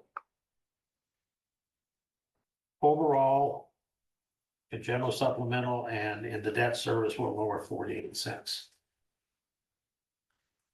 Because you got 45 cents Yes, plus the 3 cents of the yes, debt. Okay. exactly. So there's a 48 cent reduction. Coupled with the 27 cents from the gets us to 75. Yep, And then if we can reduce another 20 cents in general sup. yeah, and I think then- we can do that. And then put that over on rural basic.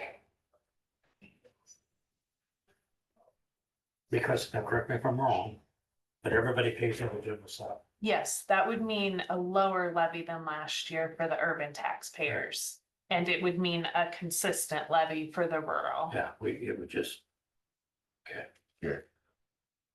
So I'd like to see what that is. If you guys Yeah. are- Put that together. And I would like to, if possible, to have these numbers before we go see. Oh, Thursday night. Yeah, Yes. because that certainly will be a topic of Yeah, conversation. it would just, I could have it for you this afternoon. Okay. So, the next. Well, it's the next thing, we don't have a specific agenda, but. The other, quite a phrase from a few months back, the elephant in the room. Is, what do we want to do on compensation board's recommendation? Which I believe, if I'm not mistaken, I've never had anything specific in writing from that I can recall, not saying it didn't, I'm just not recalling. Was 7%, They brought in minutes, okay, but maybe, I think somebody brought them back over. The supervisors copied back over to our office, okay. so maybe it didn't get around to everybody. I think they talked about a range, and it really said 7, but 6 to 8 would be 7. They talked about a range, but their final motion was 7. and it's for the world to know. The reason that we, I don't know if I want to say left the comp board in place, but continued to move forward with it as an option that the state gave us. Was because they do all the work and there's a lot of hoops that have to be jumped through. And what's what I'm looking for lack of a better word, to justify how they arrived at the conclusion that they arrived at. Yeah. And if anybody is aware, there are some issues ongoing in Washington because the Board of Supervisors was the arbiter up there, and they didn't jump through all those hoops. And I imagine that part of that was because of their lack of knowledge and understanding.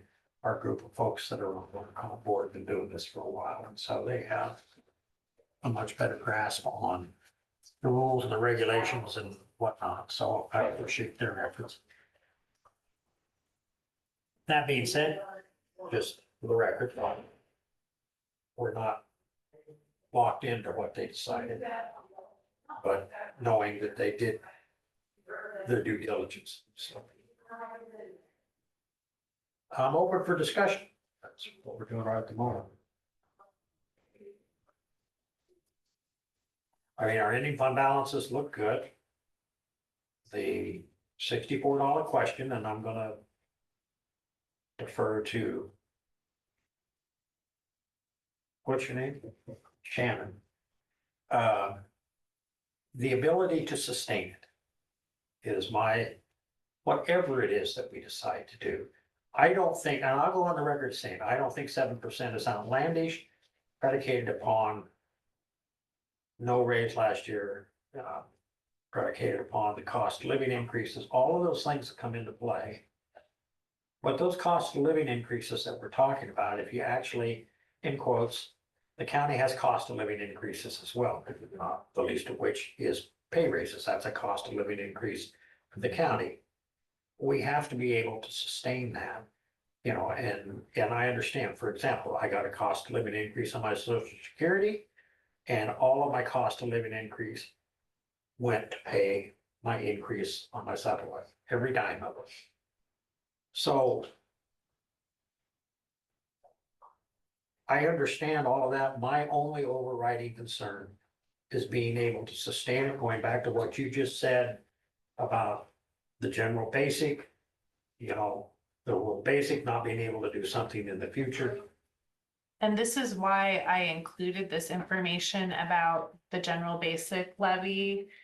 If we were down to 350 this year, it would be a shortfall of $72,000 if everyone spent everything, which we know never happens. So that's hopefully satisfying your concerns that if we did have to get down to 350 today, we could still manage the county with that level of resources. Can we manage that count next year? That's why I figured out how much of a shortfall projection it would be, $72,000. It depends on if you believe that there would be $72,000 left of expenditures that you approved but did not spend. And I can get those numbers, how much carryover there has been in budget from year to year. I would be certain that it would be more than $72,000. And that's, and so, and I may not be projecting this right, but if we just stayed at 72,000 year after year, you know, it's kind of like when you're off 10 cents in the checking account, somehow or another, that 10 cents at the end of the day is ballooned to. But this is at a current year's level, so Right. next year, even though the expenditures will go up, the revenues at 350 would go up as well. We'd like to think. Likely, yeah, they've never gone the Maybe other I way should say since we'd I've like been to think here. So, but, yeah. And then the question comes to be, and I wanna point out for the folks that are on here that are listening. We obviously, and Hillary's on, so she understands where I'm coming from. We don't control the assessed values. We control the levy against those assessed values, but we don't control the taxable value either because the state determines what that's going to be, virtue, or not virtue, via rollbacks. And then, even if we get to the 350, the one thing that we have to be cognizant of is that if we exceed a 3% growth in taxable values, then we have to reduce our levy. I think by 2% if it's in the 3 to 6 range. So you still, so even though last year we had limitations in place, we still realized a greater increase than we will this year without the increase. I mean, it's just to keep the increase in line. It's, you still are allowed an increase in revenue.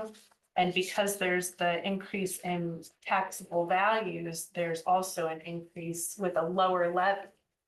But if and I understand that, but where I'm at is those uncontrollable costs, not what our departments do. But we just talked to Joe Vance. So we've got a $475 or $481,000 insurance bill. So we look at 10%. That's $48,000 more. This year we've gotten lucky. We don't have any increase on our health insurance. What's next year going to look like? I don't know. Nobody does for sure. And those are both out of general supplemental, and you're not Okay. restricted on those Okay, levies. well, that's good to know. I think you probably told me that 100 times, but. And again, you know, that's why I appreciate the numbers that she's done. My only concern is being able to sustain it, because the next year they're going to ask for a pay raise again. As well they should. I'm not finding fault there. But so we're not only gonna have to sustain this one, but the next one and the next one and the next one. And our biggest increase, you know, we looked at 5%, not advocating 5%. I'm just saying, we looked at 5%. With IPERS and Social Security, we're probably pushing somewhere between 400,000 and 500,000 a year increase. And you're showing the levy realizes 346,362 in general basic. Doesn't cover the increase. That's how much less it would be if we had to get down to 350 Right. this year. Which we will eventually have to do. Yes. So now that I've been the old stick in the mud,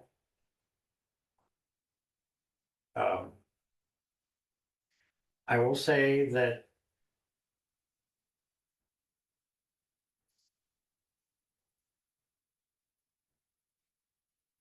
if somebody can assure me that we can sustain it, I'm not, I don't think the 7% is unreasonable, given that we didn't give any raises last year.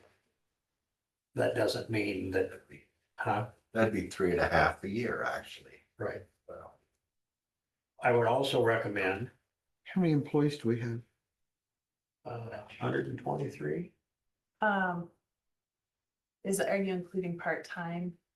I guess I just know that the full-time is right at 100. Okay.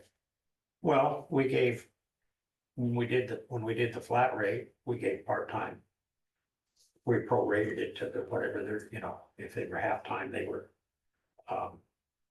So. Yes, I guess I'd say I'm including everybody. I'm not sure how many part-time. Now, there'll be some that I would say in particular, some brand new hires, you know, we've done that before in the past where we didn't pass that on because they were still in their probationary period or whatever. Now, I'm not specifically talking about, I'm talking about in that 90-day window type thing and so on and so forth. To bring somebody on 2 weeks ago and then give them a 7% or 6% or 5% or $4,000 or whatever. We didn't do that before.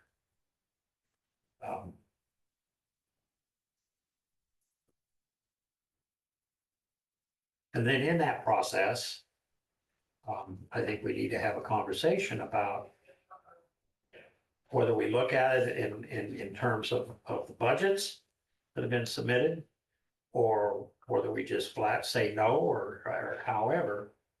But, and again, since I'm using comp board numbers, if we give 7%, I don't want to see mid-year raises come in at 2%, and all of a sudden we got a group of folks that are getting 9%. And we're talking about being able to sustain the 7%. I think that we need to have whatever we do needs to be uniform throughout all of the departments. And I don't know that we can do like, I guess what I'm gonna say is I'm opposed to mid-year raises. And I think the reason for that is that A, we're not doing it for everybody. B, I don't think we can afford to do it for everybody.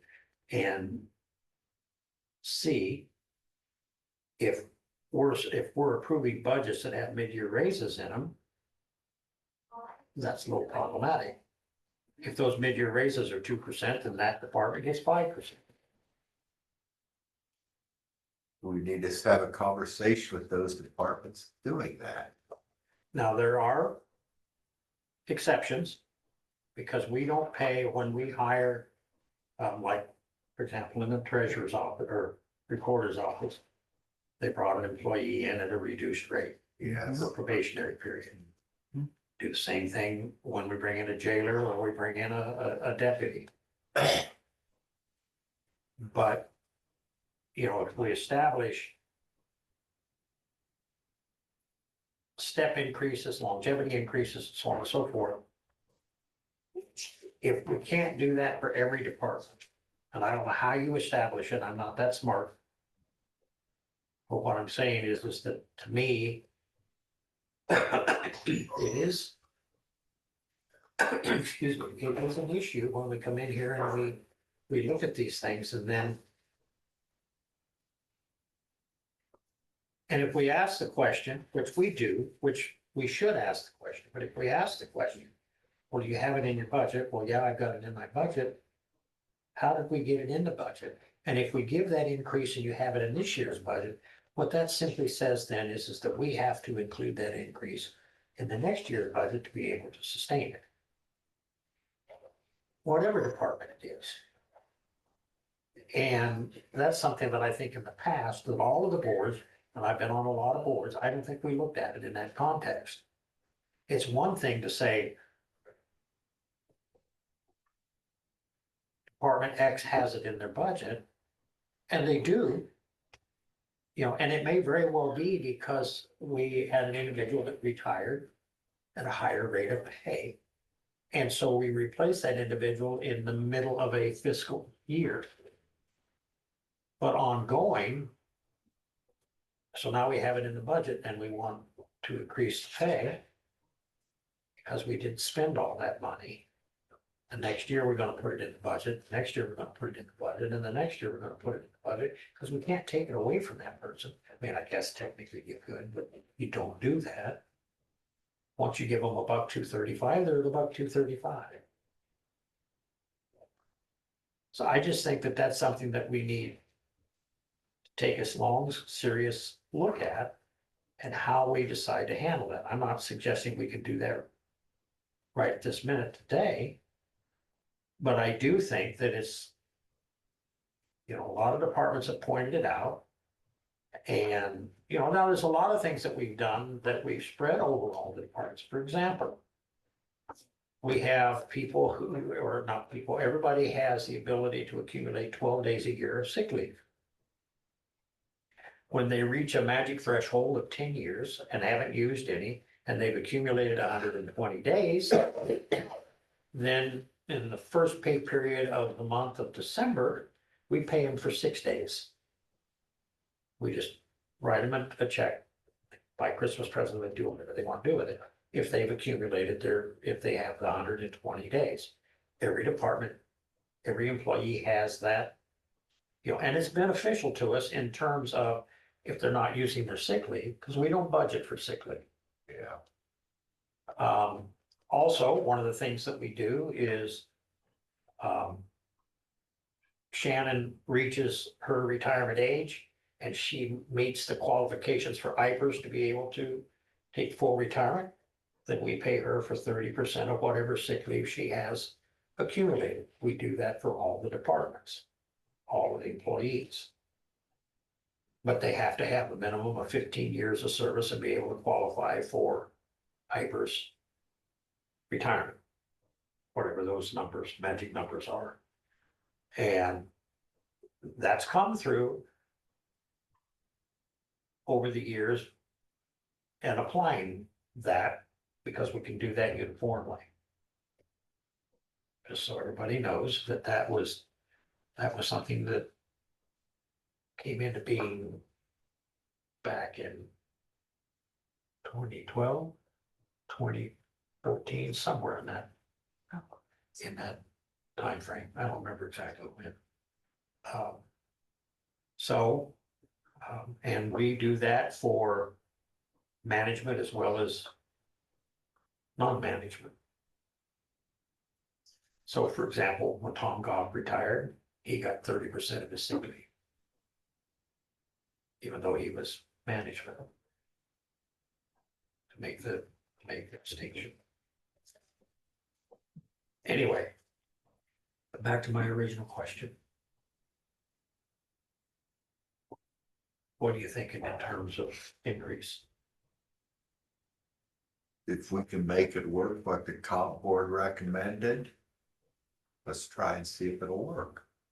Well, I think it'll I was just work. thinking, you asked about the 20 cents and yeah, that's, I do know that that's about $200,000 because it's about $100,000 in either the general funds for each 10 cents. So that would put us at about $750,000 in fund balance for your basic.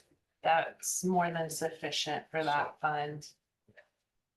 So if we reduce general supplemental by another 20 cents.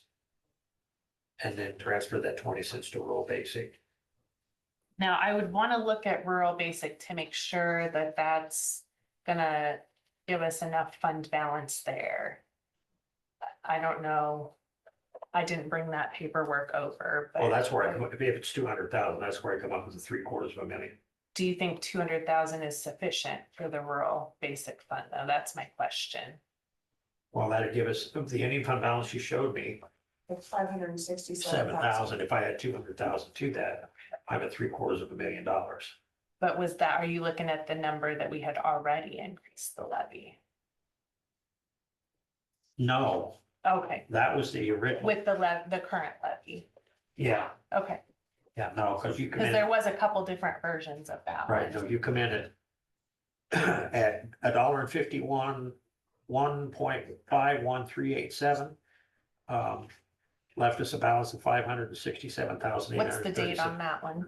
January 20th. Okay, yeah, So if I add 200,000 to that, that's 767,000, almost $768,000. and what are the expenditures for this year projected on there? 1,307,000 and secondary roads transfer 1,120,000.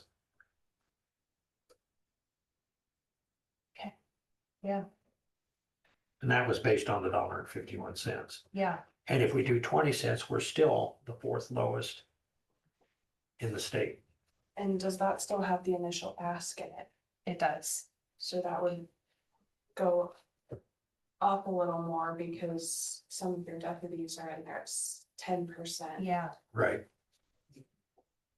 Which, yeah, our public health and our sheriff's department went, when they submitted their budget, went 10%. And What about conservation? Yeah. But, and conservation, oh, and conservation pay, but you have deputies out of the, rural basic. a few of them.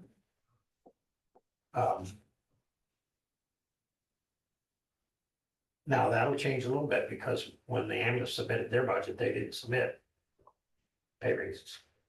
the general supplemental and basic will change a little bit, yeah. Okay, back to, so you're saying if we can sustain. I have sat back here the last 2 years screaming no pay raises, Yeah, but I'm protecting my tax dollar. right. Now I'm sitting in this chair and I see what these employees are doing and something needs to be done. Oh, I don't disagree. I appreciate I that. appreciate that I too. mean, I'm sitting in a different chair, Right. but I've heard of screaming no pay raises out there, but I see it differently. I really do. And I Now- appreciate all you've done. I am going to ask that, once again, the board of supervisors doesn't, that they take zero. I'm in favor of that. We have other sources of income. It's not a significant amount of money in the grand scheme of things, but if we had taken the 10% 2 years ago and we didn't take anything last year, nobody got anything last year. And you look at, let's just say 7%, that's roughly $2,800. $41,000. 7 times 4 is 28. So $2,800, a couple with 10%. If we'd taken the 10%, it'd be even higher than that. So I guess what I'm trying to say is that it's probably $20,000 or more a year that we're not spending. Just see, in the grand scheme of things, but that's just me. And I guess even if you vote to raise, I can donate it back to the general fund, right? I don't know, I'd have to Oh. look into that. So, Susie, I haven't heard you say anything much, I'm still just thinking. are you? Okay. I mean, we're lowering taxes. Mhm. Shannon, when do we have a 10% raise? When was that? Was 2 that the years ago. year? Was that the year that I said 4,000 and 4,000 off there? Yes, So where'd you get the 10? that was what comp board gave to the elected officials. But I thought you said we got a 10% raise, not we being supervisors. So I'm just trying to figure that out. No, we didn't get 10%. I said if we had taken.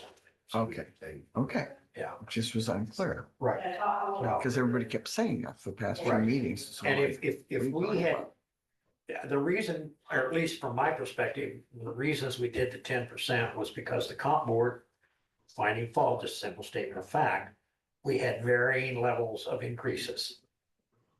And to get one entity to 10%, would have had to have cut the others. The way the law worked, I just use easy math. If we say 10% for this person over here, this elected official, and 5% for that elected official. If I want this elected official to be at 5%, that's a 50% cut in the recommendation for the comp board. I had to cut that elected official by the same 50%, which would have put it at 2.5. And it really fell our hands. And so that year we stayed with the comp board's recommendation. And then at Susie's request, we considered and did a flat, for the rank and file, a flat $4,000. Some it amounted to more than others in terms of percentage when you looked at their salaries. But that wasn't, it just was everybody, every full-time individual, other than those that were impacted by elected official salaries, got $4,000, part-time or prorated. But anyway, we fast forward back today, we didn't give anything to anybody last year. Yeah. Okay, and part of the reason that I'm looking at the mid-year thing is because I remember very clearly having a conversation. And it was only 1.3%. But it was 1.3% more than they got. right.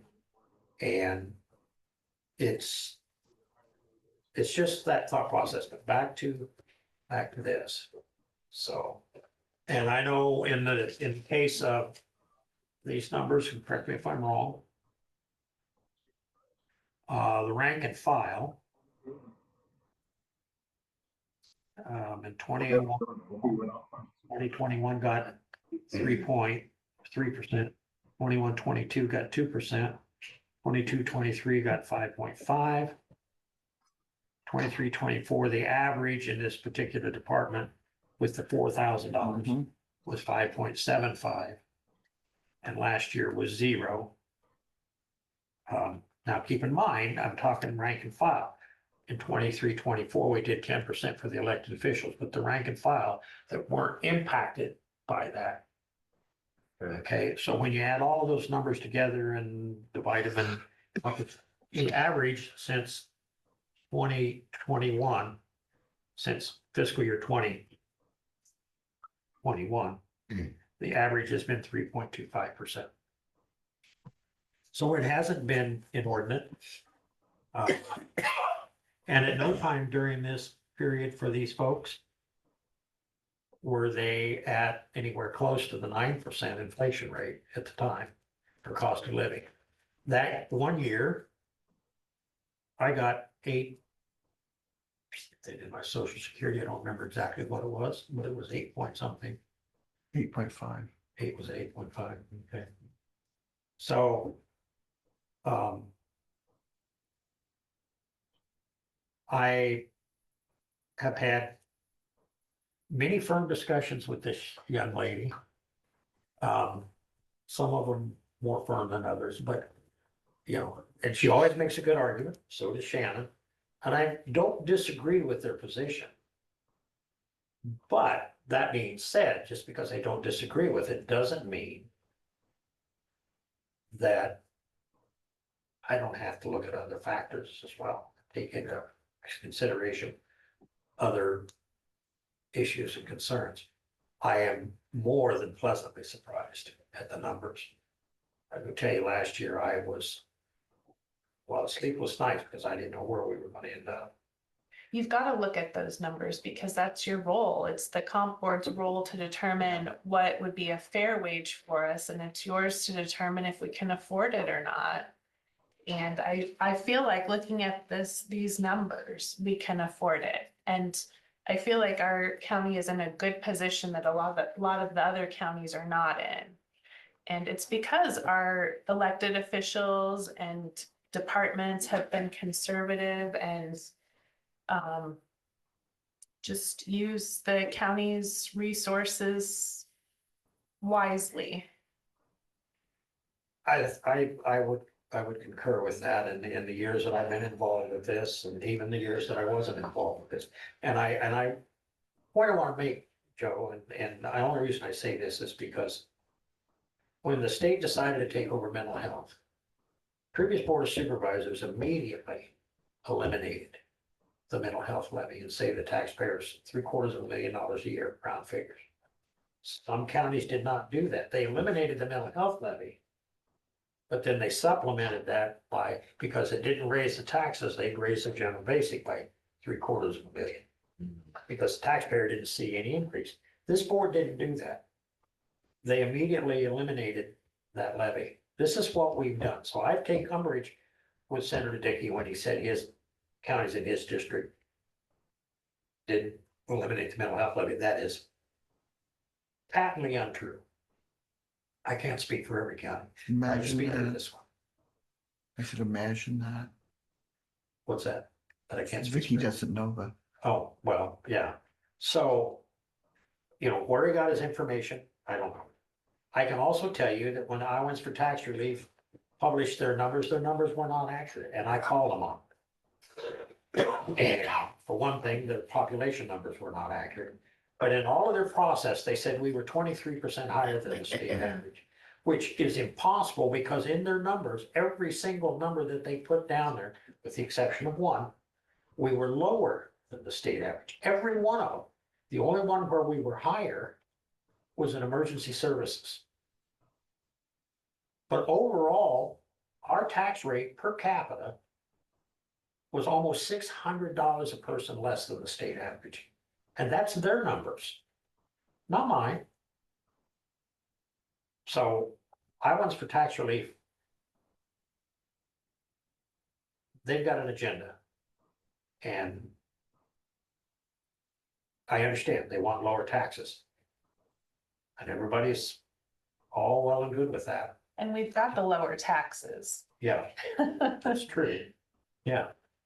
Anyway, okay, so Joe is advocating a number, right? Joe, am I putting words in your mouth? We can make it work, I'll go along with that, yes. Well, you're saying we can make it work. Sounds like we can. Still got a little fine tuning to do on the numbers, but all of the big things are in. There, you know, we'll be doing some adjustments for the property tax or the property insurance. But that'll actually be a positive, right? Because you're going to reduce it about 15%. And we will need to do some adjustments for the employee insurance. You know, we talked about going up a little bit on that. Christy and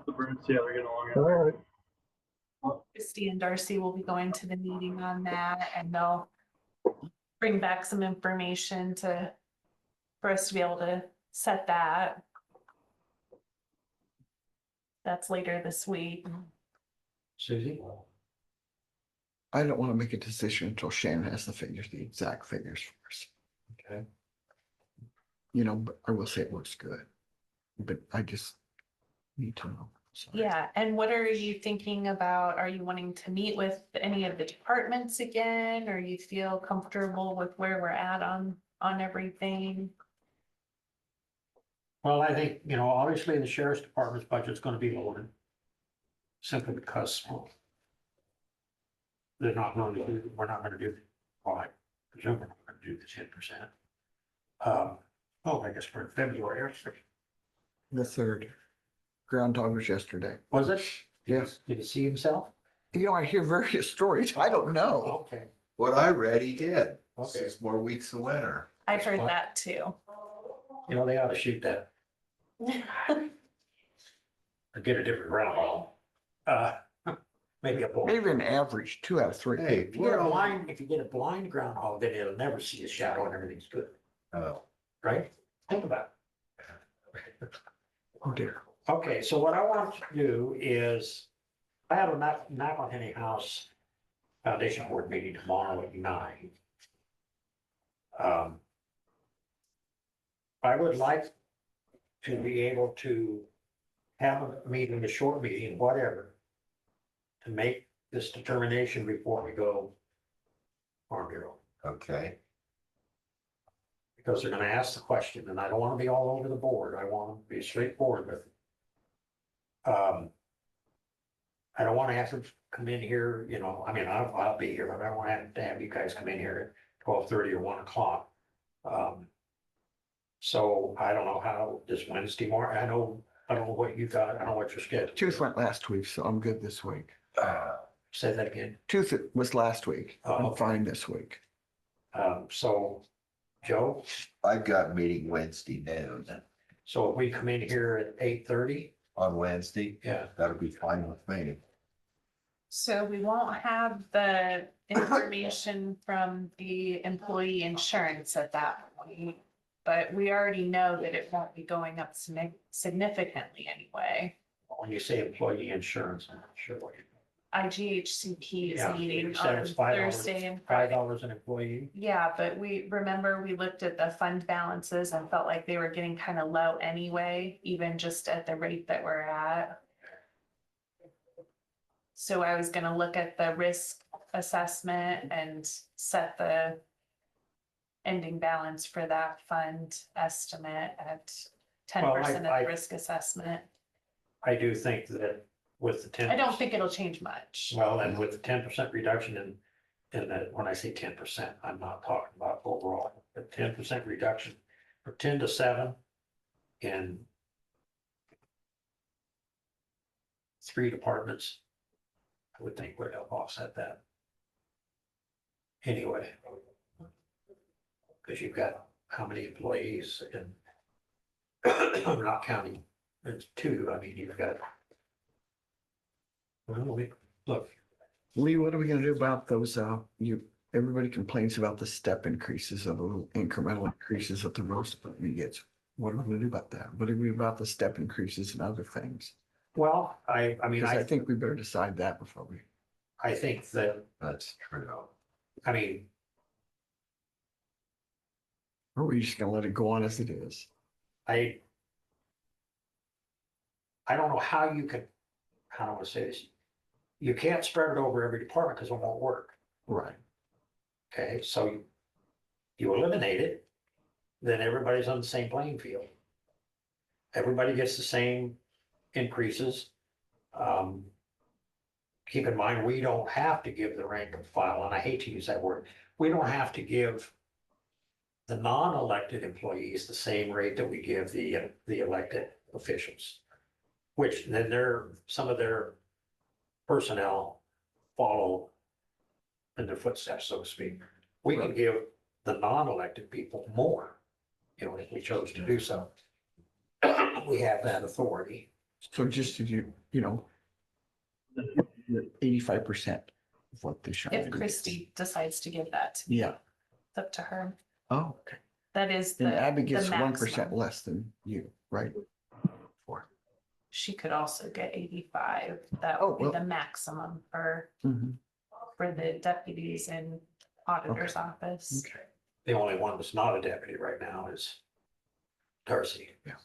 So she'd get whatever whatever 7% of her salary is increase, or 6% or 5%. So this bothers me. What if 7% is more than what these guys get? Well, it wouldn't be because hers goes up 7%, so it translates.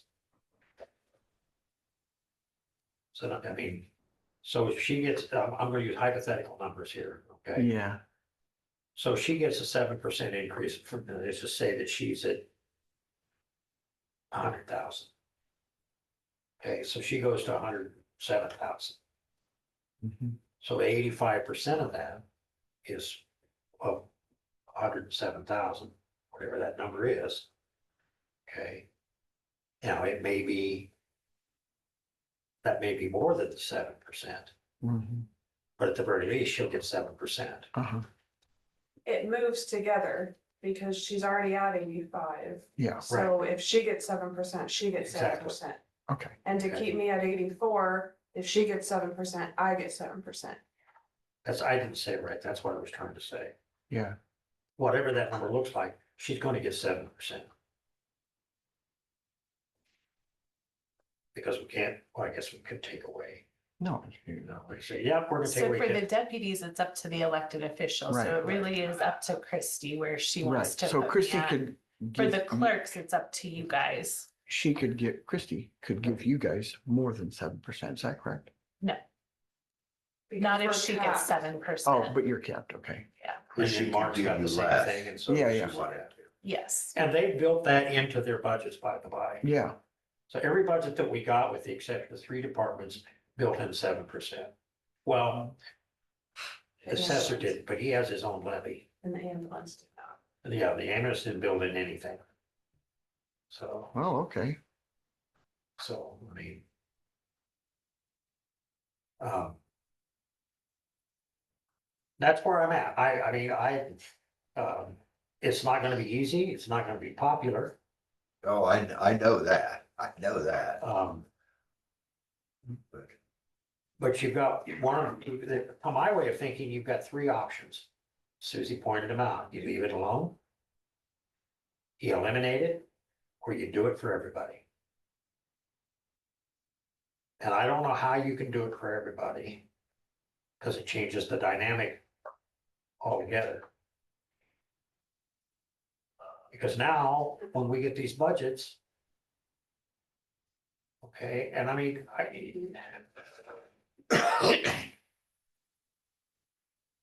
it impacts, don't misunderstand how this sounds, but it impacts the elected officials'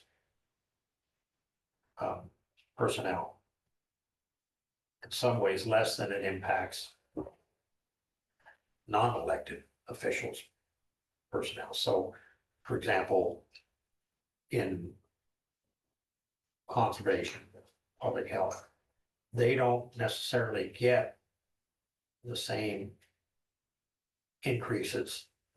They're in the elected officials' personnel are at a specific amount. So for example, when we gave 10% to the elected officials, we didn't give anywhere near that to the non-elected officials and their employees. Does that make sense? Because elected officials, when we get a comp board recommendation to this for elected officials, now we can choose to pass that number on. But that particular year, we gave 10% to the elected officials. They benefited directly at the 10%. The non-elected officials' employees, road department, i.e. public health, conservation, got $4,000. Some of them was 5%, some of them was higher than 5%. It fluctuated depending upon what your base salary was. But none of them got 10%. And when you gave the elected officials 0, you gave a lot of the other departments increases still throughout the year. And that was not an option for anyone in the elected offices. And that was a conversation that we had. yeah. And The elected officials can go for longevity with their employees if they wanted to. But they don't. It's in Well, the let's see. code that way. It's not, you're not limited. It's only the base salary that limits the percentage. so I don't know if you want to open that can of worms or not. And when I said, or, I mean, you're talking about taking away something that's been part of the infrastructure, if you will, for a long time. I don't know that you know, how do I want to say this? I guess you could, in theory, replace it with merit pay. But the question that comes to mind is this. And I'll just use public health as an example because it's easy to figure. They've got fewer employees. So we do 7% or 6%, whatever, but just say 7%, whatever. In the middle of the year, public health nurse comes over and says, my board has approved a 5% merit increase for employee X. Okay, and we say, do you have that in your budget? And they say, yeah. Okay, how is that? Now, the amount may be different, but how is that any different than what we do in the road department? Now, the dollar amount sometimes isn't that significant in terms of 25 cents for longevity or a nickel for longevity or 25 cents for that, or, you know, now, so for example, when you know, I don't know that I equate, I'm asking a question, I guess, do we look at CDLs? Well, if somebody gets a CDL, that's a benefit to us. They have a CDL. Somebody gets a critical care paramedic certification, that's a benefit to us. But longevity pay, step increases, I guess I would have to, and I know we can talk to the engineer and say, okay, explain to me, what is an equipment operator 1 versus an equipment operator 3? Do they operate the same equipment?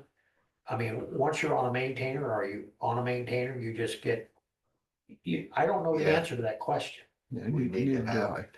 I can unequivocally say that after 28 years, I'm much better at my job than I was on year 2. Yeah, Can I There, make a comment? what's that? This Yeah. would be Dwayne, the engineer. Yeah, Well, earlier you mentioned that when jailers get hired, they have a probation period where they work at a reduced wage. right, Well, that's the same thing in the road department, but we have a 4-year probation period. They start at a reduced wage, and then the first 6 months they get bumped up closer to their top wage, and then every year after that they get okay, an increase. So it's Okay. basically you start at a training wage, and over 4 years you get raised up to the full wage okay, to recognize the fact that they are learning more how the equipment operates and the varied skill sets that they need to be a county road employee. okay, well, I appreciate it. A lot of equipment operators in the commercial world know how to operate equipment, but they might not have the skill set of cutting brush, spraying weeds, finishing concrete, running the total patch, or all of the variety of things that we do. So that's the theory behind the steps that we have. Okay, If it makes it more palatable, we can change our steps so that they take effect July 1. okay, And that would eliminate the mid-year steps. so let me ask you a question, Dwayne.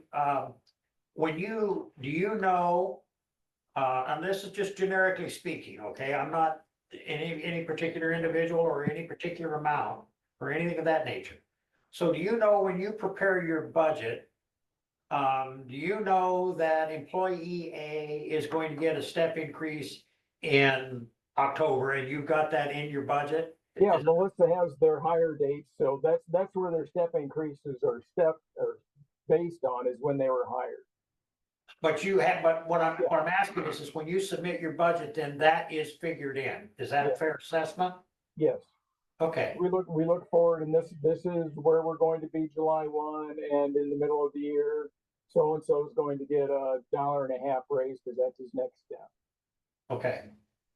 Well, see, that's good to know. So I mean, But we can, because we have the first step is a 6-month step. You know, we can going forward, we can hire people with the idea that they aren't going to get their first step until July 1.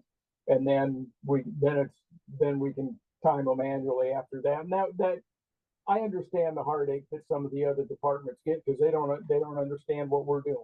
And it just looks like somebody's getting a random raise in the middle of the year. You know, I understand appearances are very important. well, that answers some questions. Yep. So I guess what I would ask the board then is to consider, well, Shannon or Abby, one of them brought it up, the elected officials have some authority to grant merit increases as they see fit. Because they have that authority within their being an elected official. But we want to throw you under the bus here. Okay. So when Abby first came on, I really don't know what she knew or what she didn't know. But I can flat guarantee you that she knows a hell of a lot more now than she did. When she, I didn't even know what an incumbent was. what is an incumbent? Define an incumbent. It's when you're running for election and you are already the elected official. Okay, so you win. No, I'm just, my point is I'm that, the elections person. I didn't know what that was when Well, I okay. first started. but my point is that in this particular instance,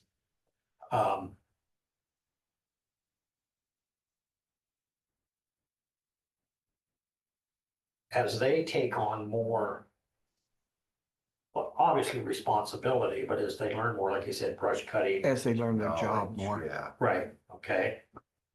There is but if, in these other departments, if we're leaving them at the same rate schedule, so how would I say this? So for example, we gave 0% this last year. So they got 0% for the entire year, regardless of what, you know, they didn't get a longevity, they didn't get this, they didn't get that. So do we say to the elected officials that during the course of the year, of course, you see, she can't, am I wrong? Correct me if I'm wrong. You can never exceed the 84% or the 85%? The base wage. Okay. So what does that mean? Explain to me what that means. I mean, I know what base wage is, but Yeah, so right now, the way that the circumstances are, I cannot exceed it. so But you if, couldn't get a merit increase. right, but if you were to do longevity, I could get longevity because it's only the base wage that can't exceed 85%. What about a bonus? No bonuses. It's too bad.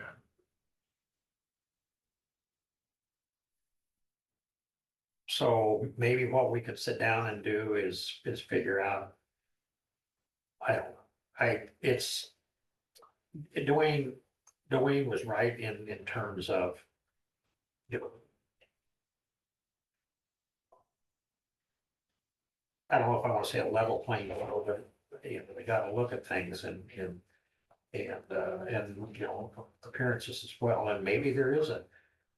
I mean, we really can't make those determinations for the elected officials. We don't have the authority to do that. One thing we have the authority to do is say no to your budget. Or to a budget amendment if it's an increase. Now, you know, the Board of Health is an autonomous board. The only thing is that if they have external revenue sources that can give a pay increase and they can sustain that, we can't say no. Only thing we say no to is that portion of which we contribute to their budget. Yeah. Same with conservation. Sheriff's Department, again, an elected official. So I don't know. I don't disagree with what Dwayne's saying in terms of learning all of the different things, but then that same scenario applies. So I guess I'm putting the monkey on your back. You're gonna have a headache. I mean, No, I totally, because what I heard you say is that because you can stand on your head in a corner longer than she can, that doesn't count for anything. I don't know that I can do that at all. But because you've been standing on your head in a corner for more than 20 years, that's longevity. how long have you been here? 28 years, Wow. You were So- just out of high school, right? college. She went to college earlier. She went to college when she was 14.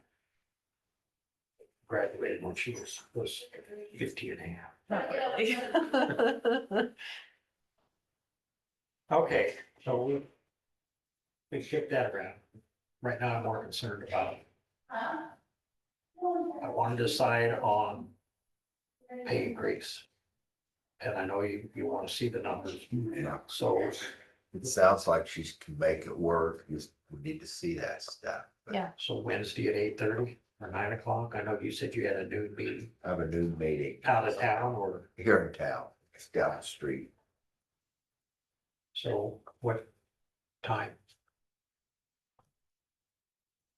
8:30 or 9? That's fine. 7 a.m. 8:30 or 9? Different stuff, yeah. Rather not have to do that either. So 8:30? You girls make that work? 8:30? Here by 8, Okay. so 8:30 works. Gives me time to get my coffee. And 20 minutes to decide what flavor you're gonna use for the day. All right, so I'm gonna do a little more fine tuning to these fund balances. There's not very many things that are left to look at. And then show it with the 20 cents less in general supplemental, 20 cents more in rural basic. Is there Yeah, anything else that you're looking for from me? well, no, I do think that what I would like to do at some point, once we get through some of this.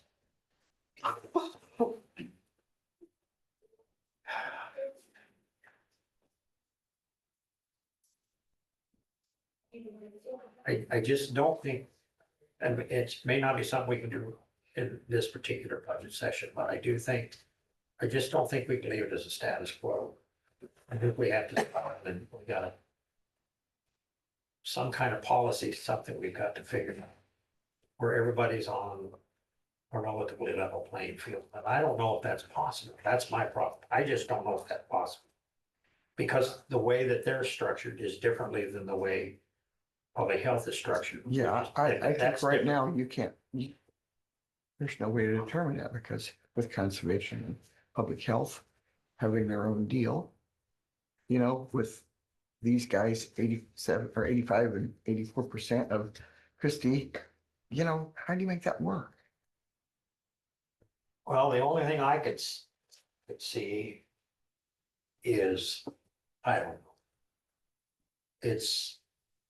I understand exactly what Dwayne's saying, and it makes Oh, yeah. sense, Yeah.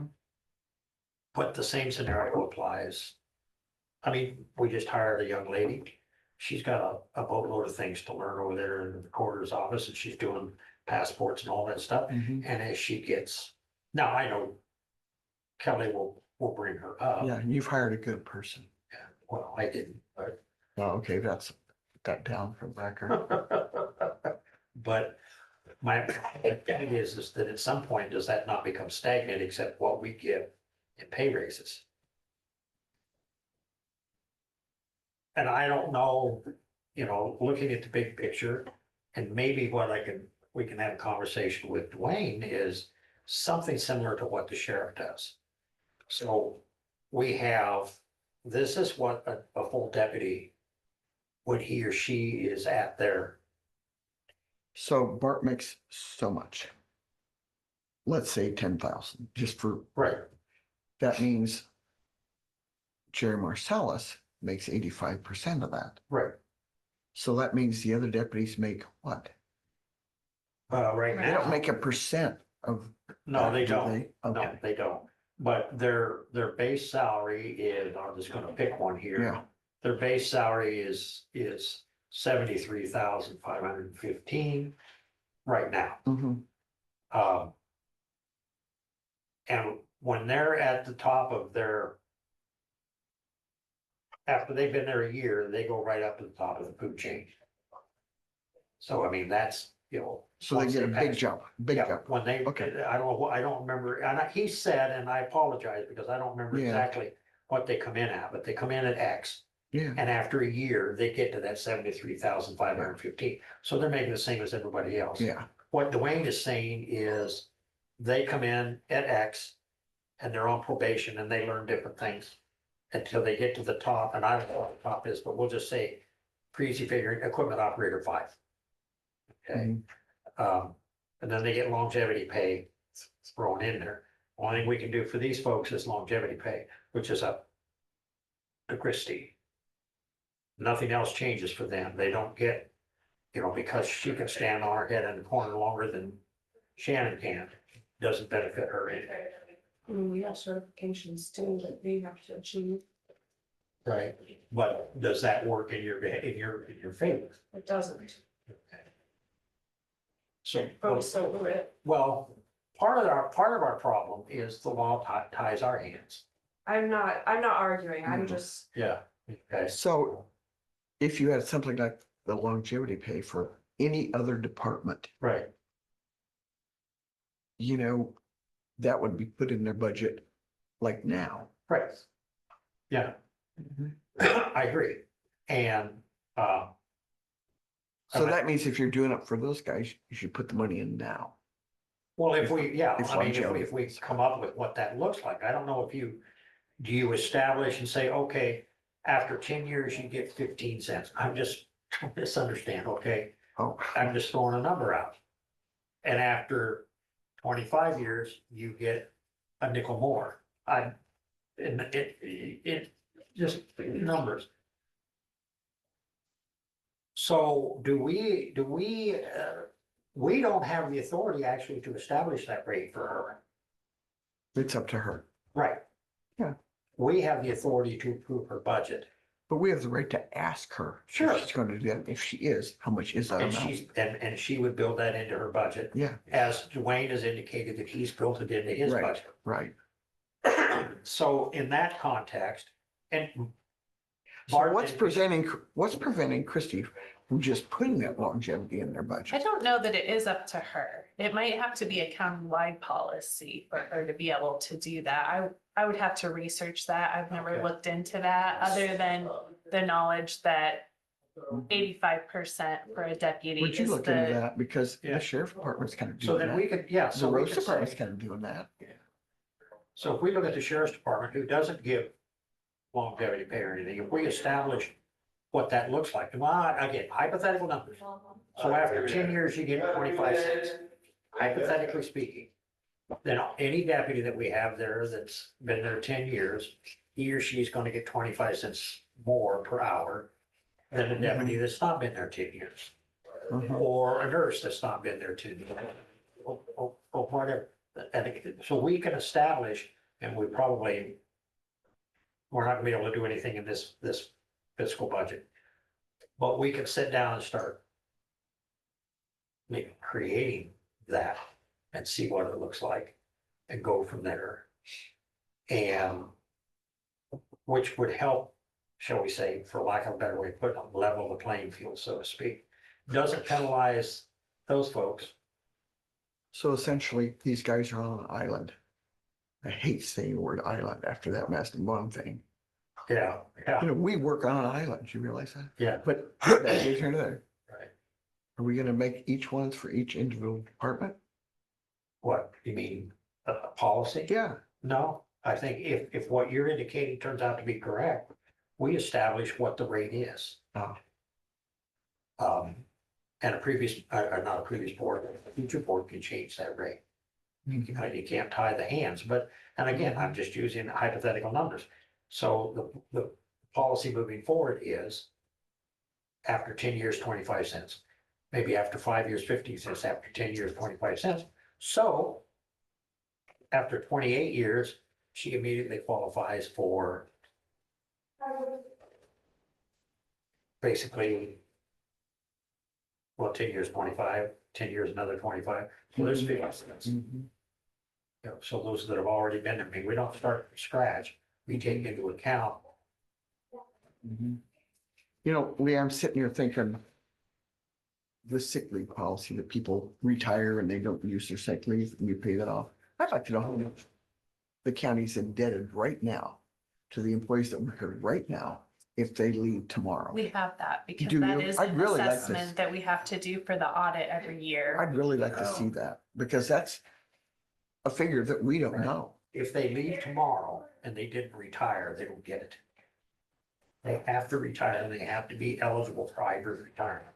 Okay, so what's, And they have to have worked a minimum of 15 years. so what's the, So it's but not- still, there'll be a, all right, but still, I would like to know that amount. I just. No, that's fine. Because I just- every year that Shannon works and she's gonna work a lot more.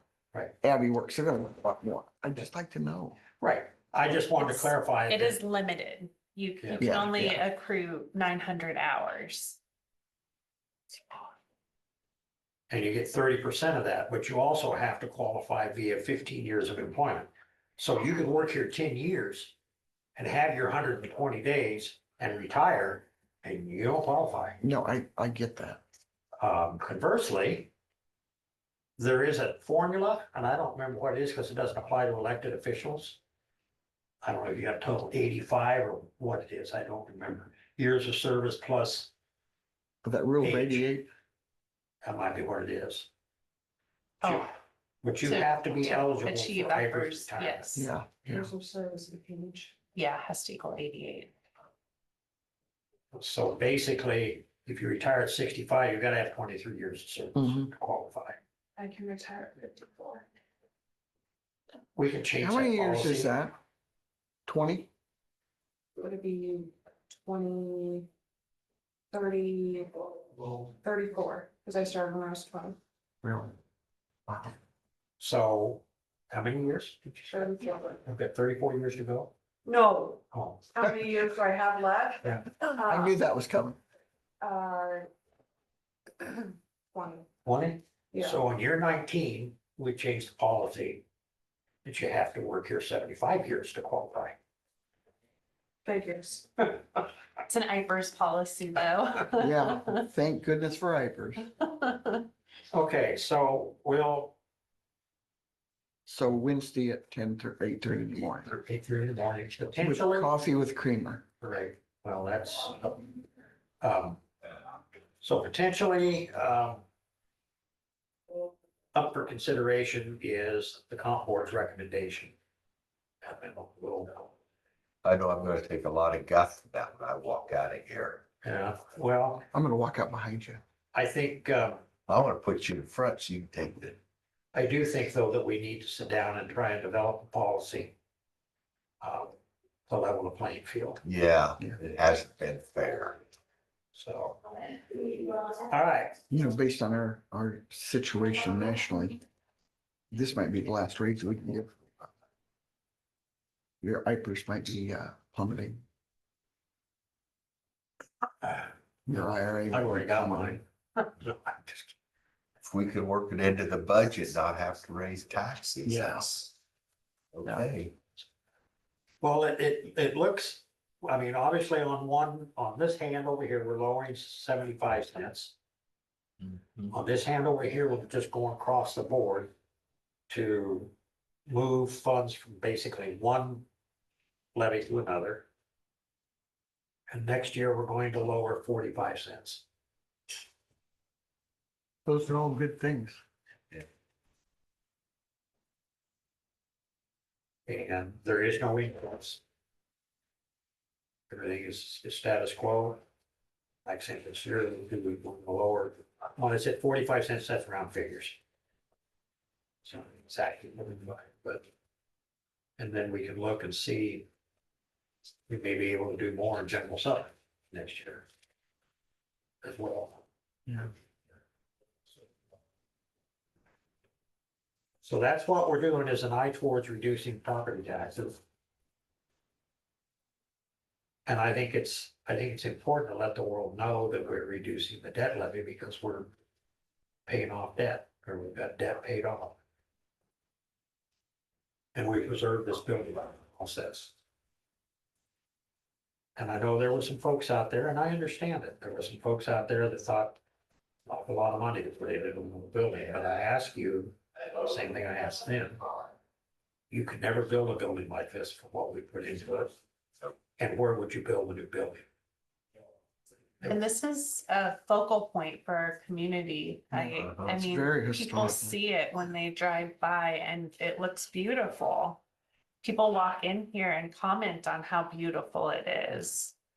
So, I mean, Something to be proud of for our community. and 3 foot thick walls, this thing will stand when your new building won't, in the worst of times. I mean, there was a lot of work that had to be done, and it was done over a period of years, but I just don't think you can replace it. And again, I asked the question, where would you put it? If you were to build a new courthouse, where would you put it?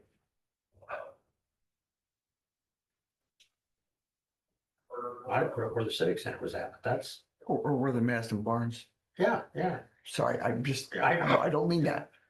Out on the track of the fairgrounds. I mean, you know, you'd have to buy land, it's gonna be it would be a lot less convenient than where it's currently located, when you Yeah. think about it. There's so many that walk here from their business that Yeah. into the offices. Right, perfectly, I mean, I do, I understand, and it's a legitimate question, it's a legitimate conversation to have, and we had that conversation around the board. But, you know, it just, and it was done well, it wasn't haphazard or anything, and I walked in, and so have you. I walked into a lot of courthouses around southeast Iowa, and they look pretty grim. They dungeon-like, you know, they're not lit well, they're just. But, although there is one up in, by Orange City, County today, is that Power Chic? And I don't think it's Power Chic, isn't that good now, Power Chic? I don't know. I just found that they redid their courthouse up there, we went up there and, it's a Dutch community or Dutch up there, up by, Orange City. yeah, Orange City and not Sioux City, but anyway, there's a couple, Dork colleges up Oh, there. yeah. Yeah, Sioux County. Sioux County, Yeah. okay. I was up there one year for ISACs, we would, whoever was president of ISACs, we would go to their county to do legislative agenda.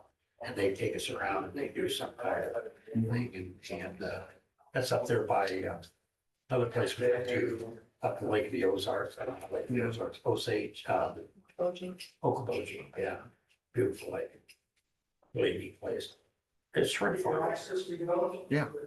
It was amazing. It was one of the most amazing things I've ever seen on a shrimp farm, except I didn't see a single shrimp. You know, something we came very close to having a shrimp farm in our 10 counties, Cook County. Oh, really? Then I would fly them in from New Orleans, Louisiana. Hey, Abby, I have a question. You know that list of retirees that we're still paying insurance on? Has that decreased at this point? Sorry, that would be in that packet that's gonna be presented, I would assume, at the insurance meeting this week. I just wonder. Because certainly that's decreased a little bit. Darcy might already have that. Mhm. Yeah, what do we have? How many do we have on that? 5? No, we're more than 5. Is it more than 5? Yeah, I'm thinking 7. Yeah, that was a lesson.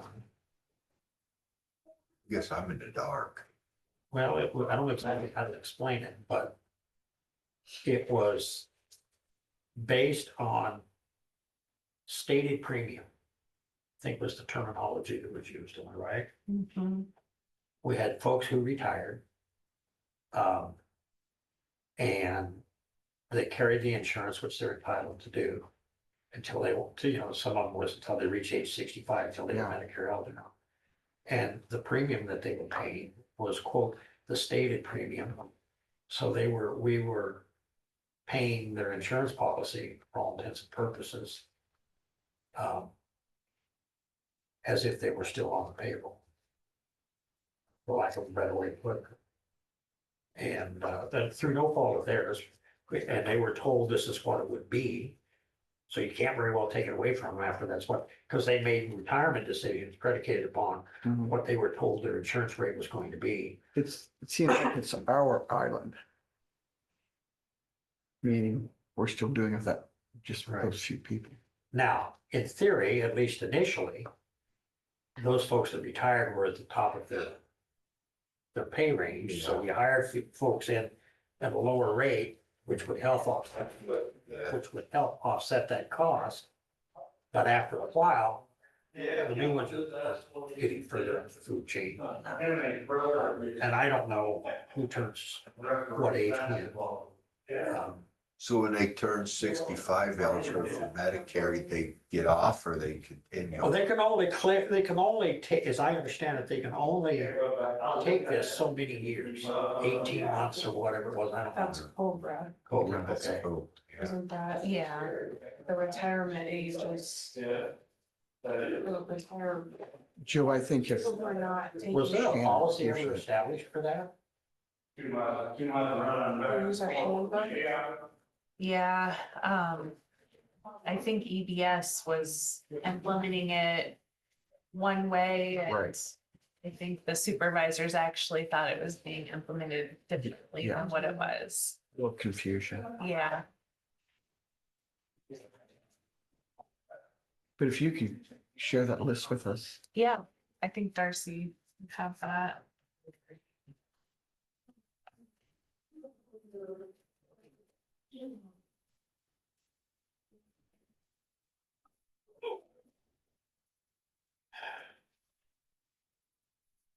Yeah, EBS was doing it, and we weren't quite sure what they were doing. I Yeah, remember that, right? yeah.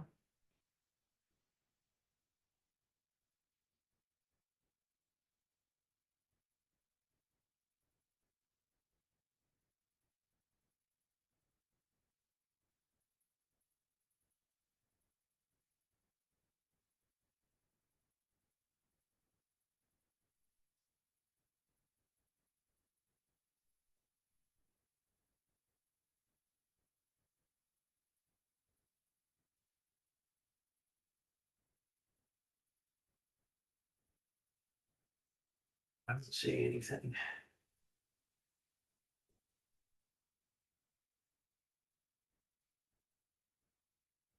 Personal days, bereavement, regular leave, inclement weather, earned time. Jury and witness leave. Group dental, holiday, vacation.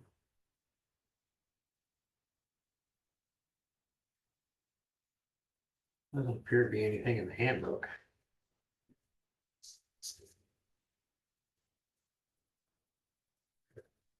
I'd like to.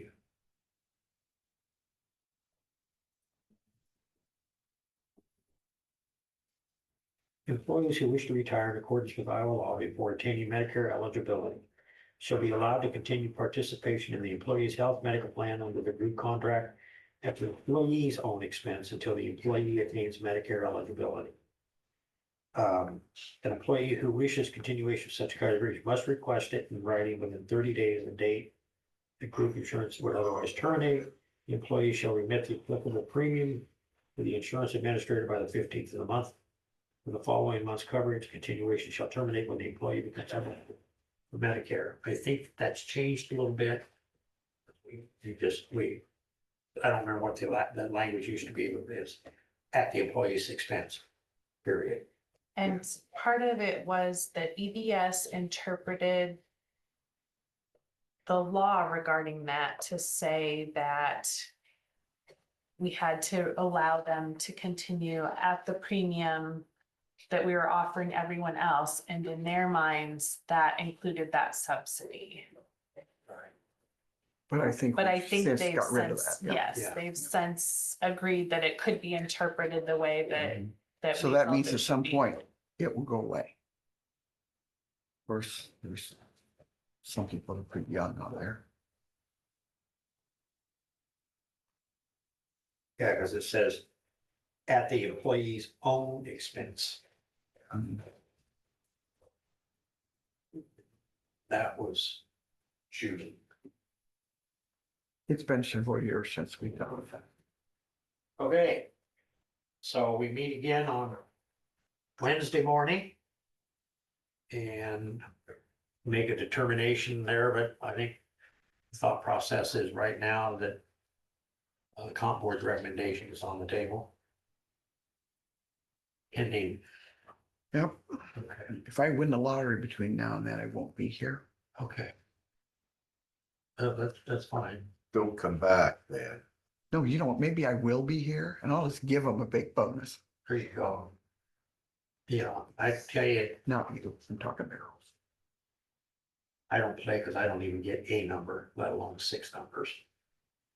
Oh, yeah. If I buy a ticket, if I get one number, I'm amazed. I don't even, I mean, I don't even look at my ticket because when I walk in and it says it was 1, I knew it wasn't me. Well, I know I'm not gonna win. I've never bought a lottery ticket. And once every 3 or 4 years, I'll buy one. Kim will talk me into it at Hy-Vee. Do you want the $2 one or you want the $4 one? I don't really want either one of them, but You are winning by not playing, Joe. Actually, yeah. You No, I- haven't lost anything. Yes. Now, I have gone to I was casinos. just gonna ask that. I haven't been there since COVID though, so it's been a few years. My dad was still alive the last time I went. you know what amazes me? And I think about this over. In the late 20s and the 30s, my mom used to run what was called a numbers game. And they would run it in the neighborhoods. And all the people who lived in the neighborhoods, you know, they really struggled to make ends meet, so they give a nickel. But the thing was that the odds of winning were much better in those numbers games during those years. And the mob always paid out. They never screwed the person that put a nickel in there. Now, they might screw somebody that didn't bring the money to them like they were supposed to when they picked it up. You break their leg or something. But the numbers games were illegal. And now the entire state is running a numbers game. Yeah. And the odds of winning are astronomical. Oh, yeah.